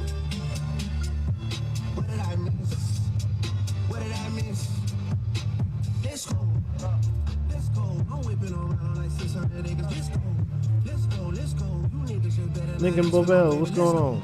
Let's go. It's love for my brothers and debt to a trader. Let's go. She might decide to say no to me, never say yes to me later. Let's go. Her ass is all natty like Florida Gator. Let's go. You switch on the guys and supported a hater. Let's go. What's the get back for niggas is TBD. I look at this shit like a BTC. Could be down this week and I'm up next week. I don't give a fuck if you love me. I don't give a fuck if you like me. Asking me how did it feel? Can't say it didn't surprise me. Last time I looked to my right, you niggas was standing beside me. How can some people I love hang around pussies who try me? Let's go. You want to know what's funny about this whole thing right now? Right? The fact that he's riding through the neighborhood playing New Drake and you don't have anybody running up to the van saying, is that really Drake? Is that this? Is that that? You don't have anybody really running up to his Jeep or anything. Or there's nobody excited about New Drake. Think about that. He's just riding through, just playing New Drake, and nobody gives a fuck. Niggas get punched in the face with some TLC shit on the dead guys. Some TLC shit cause my nigga, you gon' need a chili ice pack for your left eye. I'm back in your city tonight, walking around my head high. I saw bro end up pop out with Denver and did ride gangsters headlines. It feels like nobody's there until you start giving out two tones. And nobody cares until they're in front of your tombstone. Y'all been on that type of timing for too long. Iceman, Tiffany, Blue Stones, I done made plenty shit right out of two wrong shit. Let's go. Let's go. Let's go. Hey. Yeah. Let's go. Yeah. Let's go. Yeah. Let's go. What did I miss? When I was looking at y'all and cooking with y'all and giving out verses and bookings to y'all, making sure eyes with Hitman. What did I miss? When you was all in my Not much. That's another thing too, right? So you're saying, what did you miss, Drake? The problem is 40 Shabib Noah, your brother told you, not your blood brother, but your best friend, the man that stuck with you through all this, right? Told you, Drake, you should take a year off. Drake is still yet to take that year off. This is his problem with his stubborn Scorpio ass. He's emotional. So, what does he do? He's stubborn about it. Instead of taking the year off and coming back with the Iceman album, you come out with the album at the worst fucking time possible, where everyone still is booing you. You can't just make a comeback when you have never left.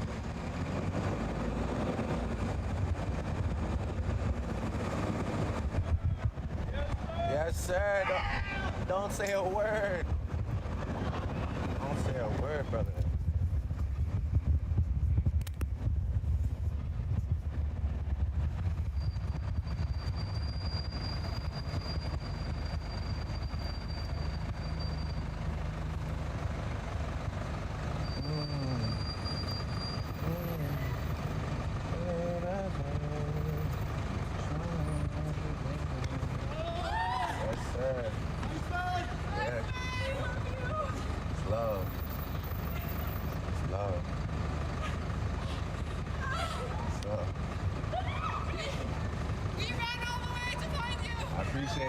Love, thank you.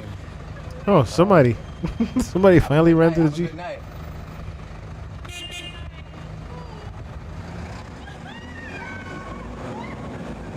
Someone finally acknowledged him.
A lot of camera tricks to be a live stream, you know? Yes, sir.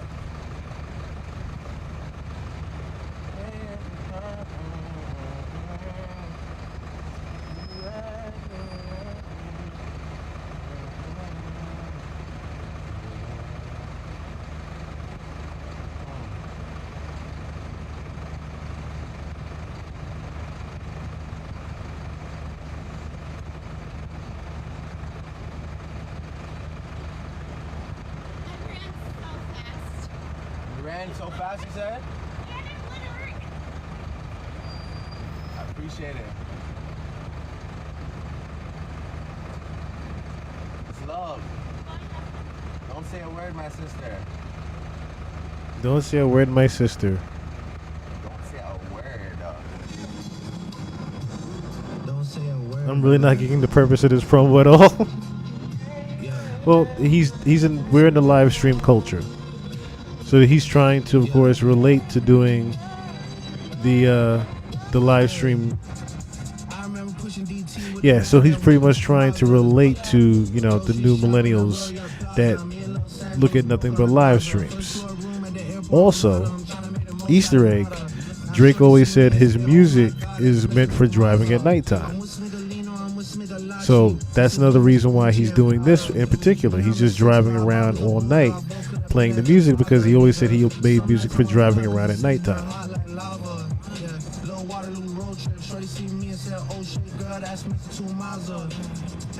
He's really just trying to ride through the city to see if people will gravitate to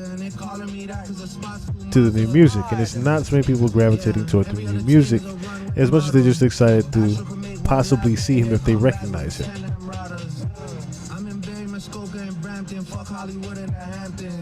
I'm in a bridal path mansion, Paris for foodie expansion. Yeah, Mr. Two Miles of my Hamilton, girl like Scarlett Johansson. Just with a way bigger basket. And this is what up, Kelly? How are ya? Yeah, bless. You alright? I love your shit, man. Thanks, Thank you. Pleasure to meet you. Yeah, much love, much love. Yeah, love. You already know. Love. Ah, thank you. Appreciate that.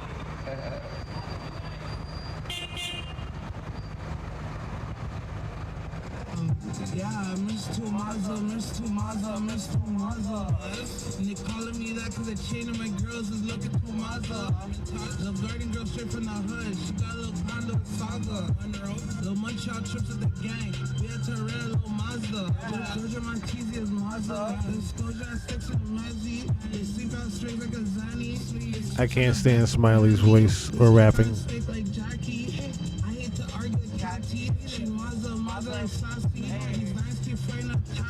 Security no better to pat me. My house no better to at me. It's grim, it's gray, it's ashy. Look how mother body. They gotta free up my doggy. Yeah. You already know. Come on. What's up, man? You alright? Love, broski. You already know. Much love. Yeah. You guys already know this. Come on, bro. Yeah. What did I miss? Like that? Midnight. Get me and drinking. Get us. What did I miss? Get me and drinking. What did I miss? Love, love, love, love. Some people finally come up to him. Appreciate that. Now, I'm wondering, did he pay them?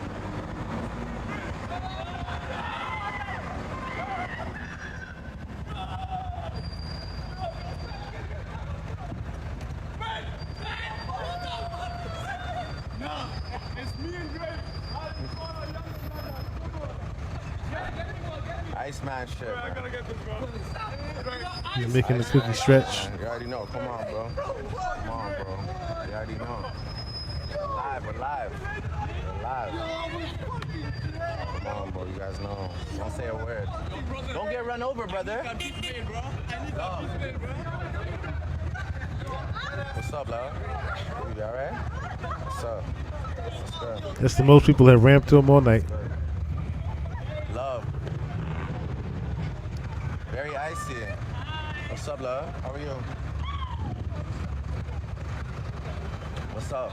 Love. Yeah, you already know.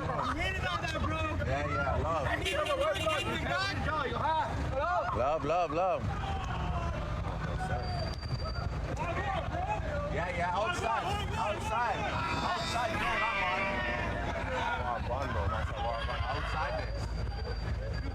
Outside this. Yeah, love.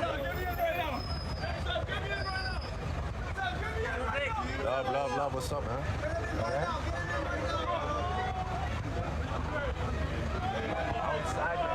Outsideness. Sure. Love, bro. You already know. Love, man. You already know. Love. Come on, bro. You already know. Outside. Yo, Jersey. Outside. Yeah. You already know, bro. Love. Good. Yeah. Watch out. I don't want to hurt nobody.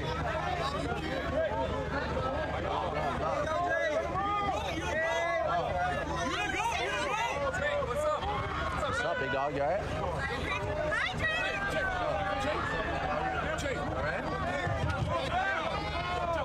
Makes you wonder, did he send like a mass tweet out saying, yo, I'm about to go downtown.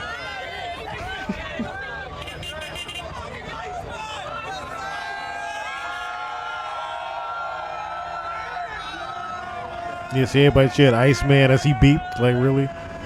This looks so damn paid for.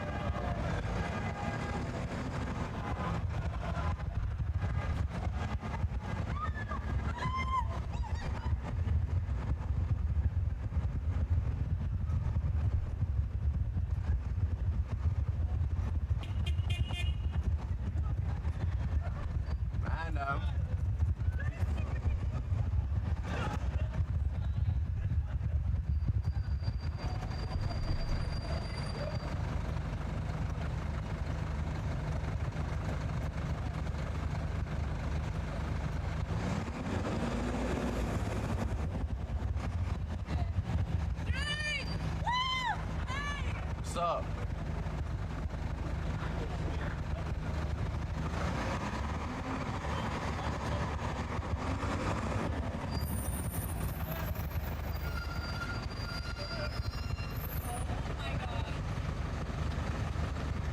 Oh, Lee, you're running out here, right? We're off, right? What up? What's going on? What up? What's good? Got the wrong phone case, though. It's love. Yo,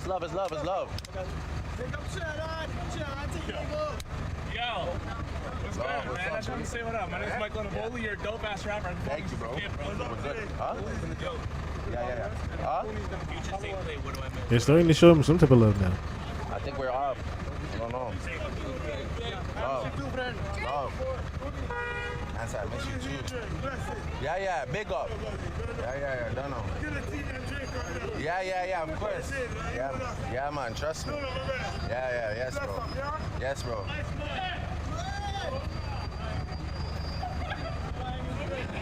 Love.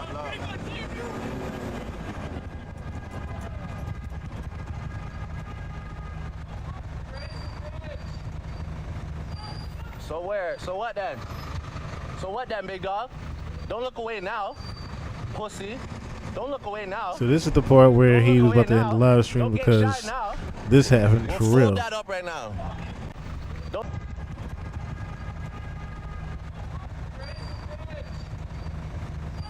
So where? So what then? Somebody said fuck Drake. They yelled out fuck Drake. You can hear it vaguely. See? So where? So what then? He said fuck you, Drake. So what then, big dog? Don't look away now, pussy.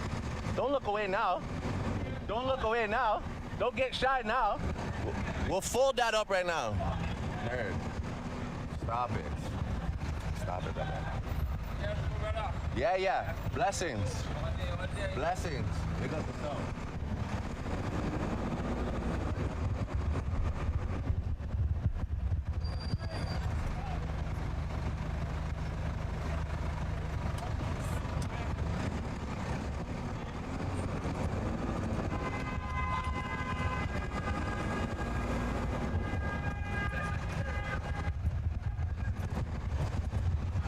So much promo, right?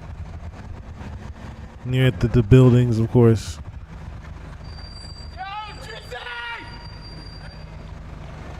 Yo, I'm gonna. What up, G? Yo. Bless? Stay back.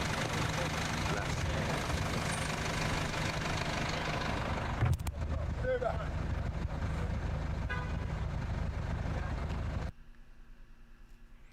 So, of course, as you can see, that is the promo for Iceman.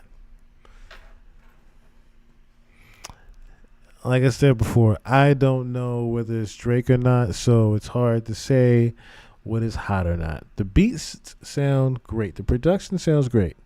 The problem is I can't say the writing is up to par and A-list by Drake if I don't know if it's from Drake.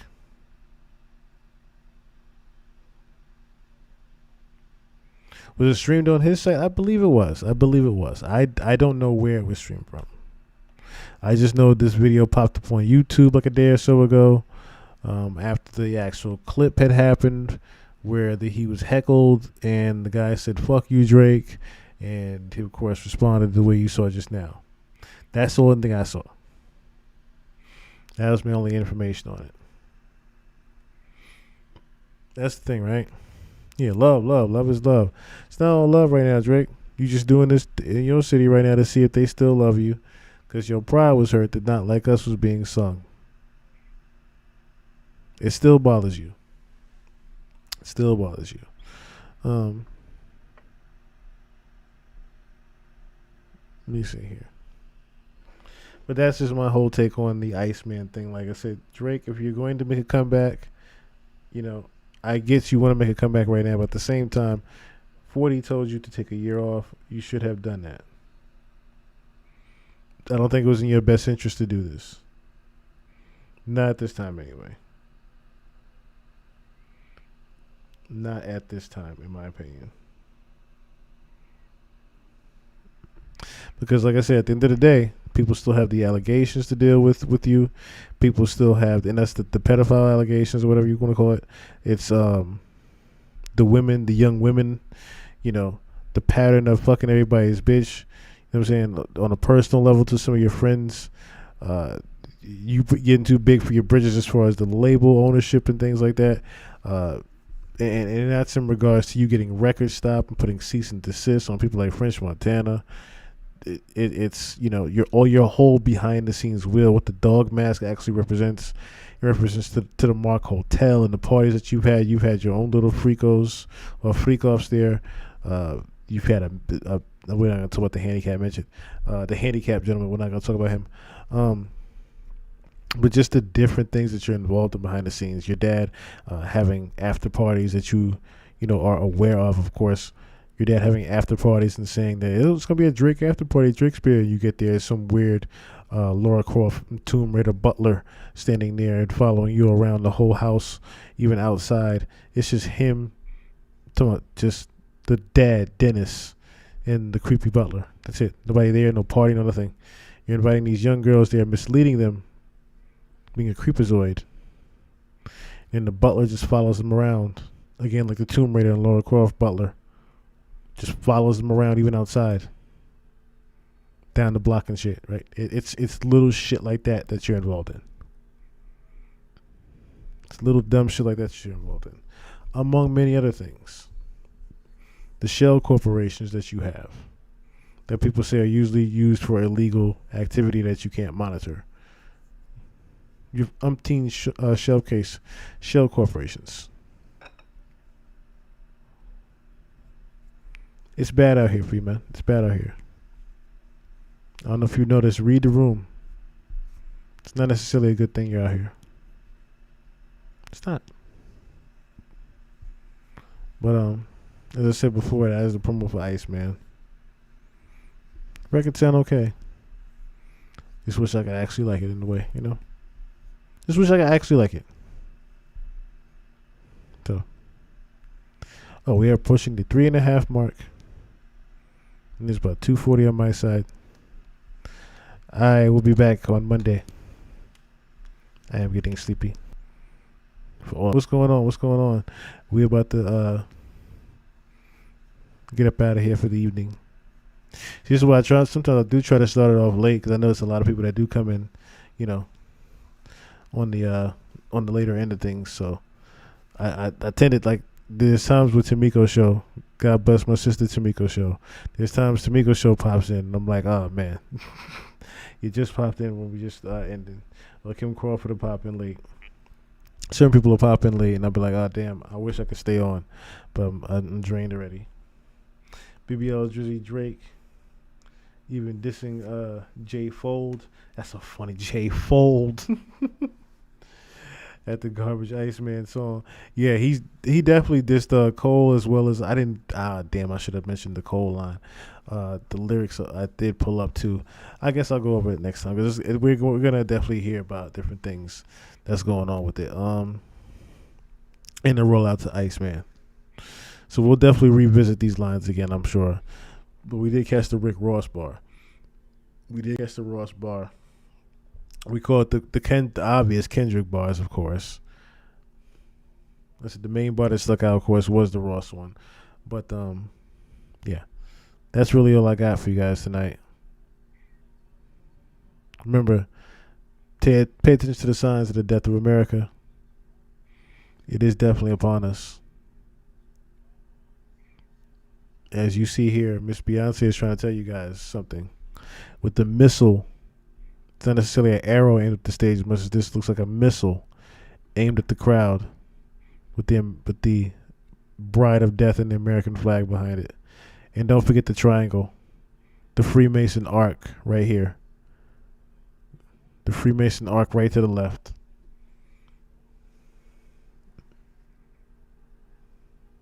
You think Iceman is going to release on Clips Rollout? That would be crazy. I don't put that past Drake. To do. That would be kind of crazy.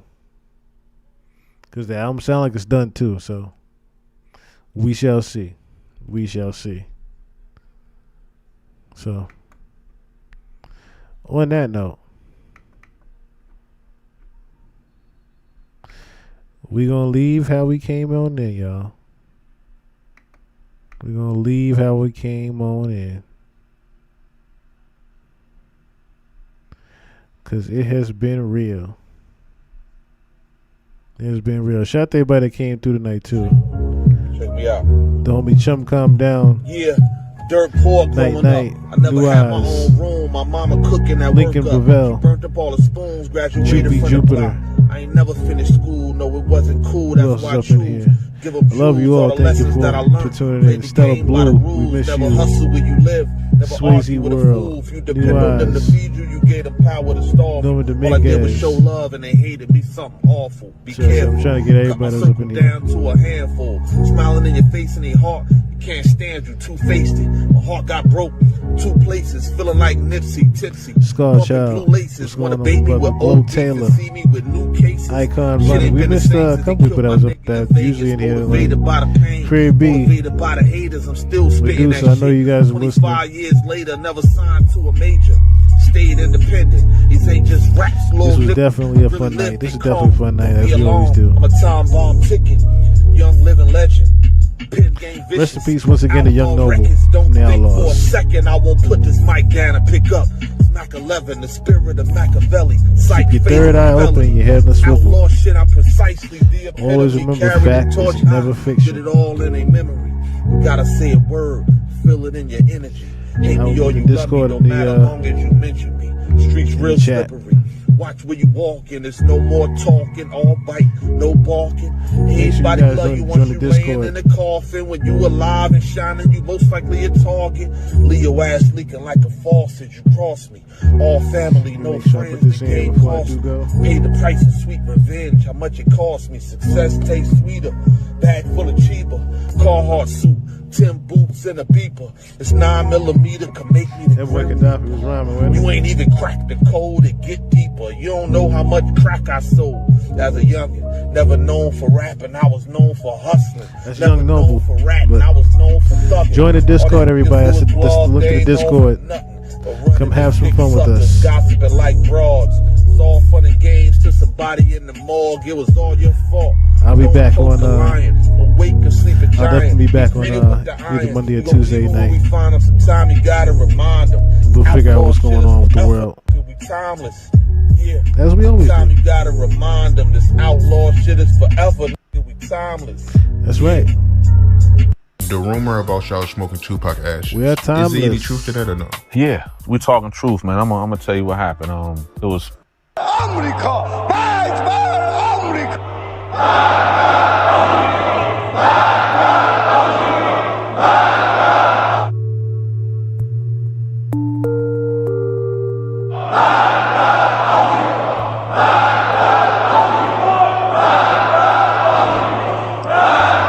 Stay aware, everybody. I love you all. Stay aware. Stay aware. Love you all. Peace.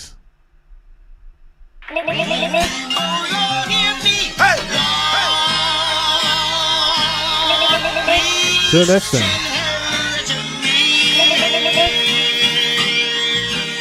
It's coming, it's coming, it's coming.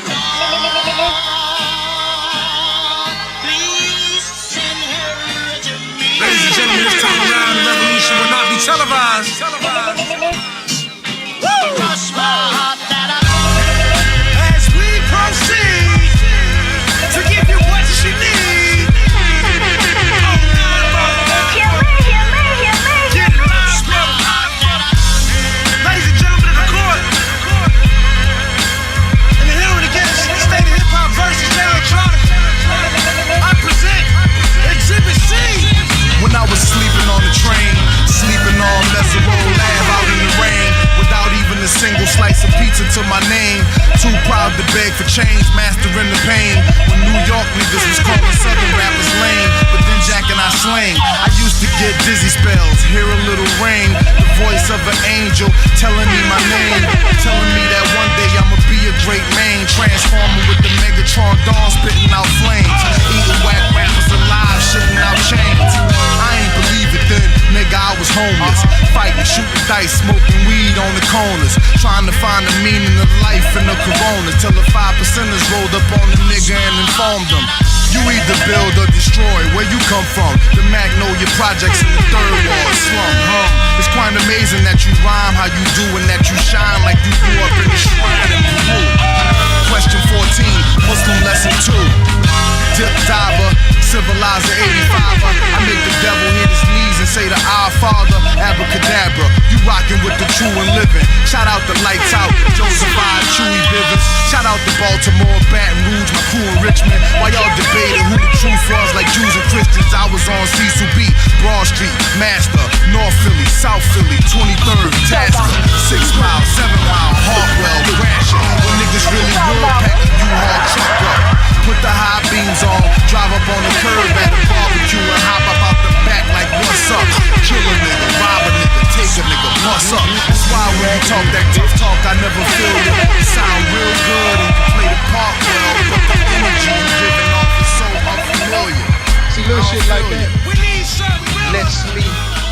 know what it is you really do.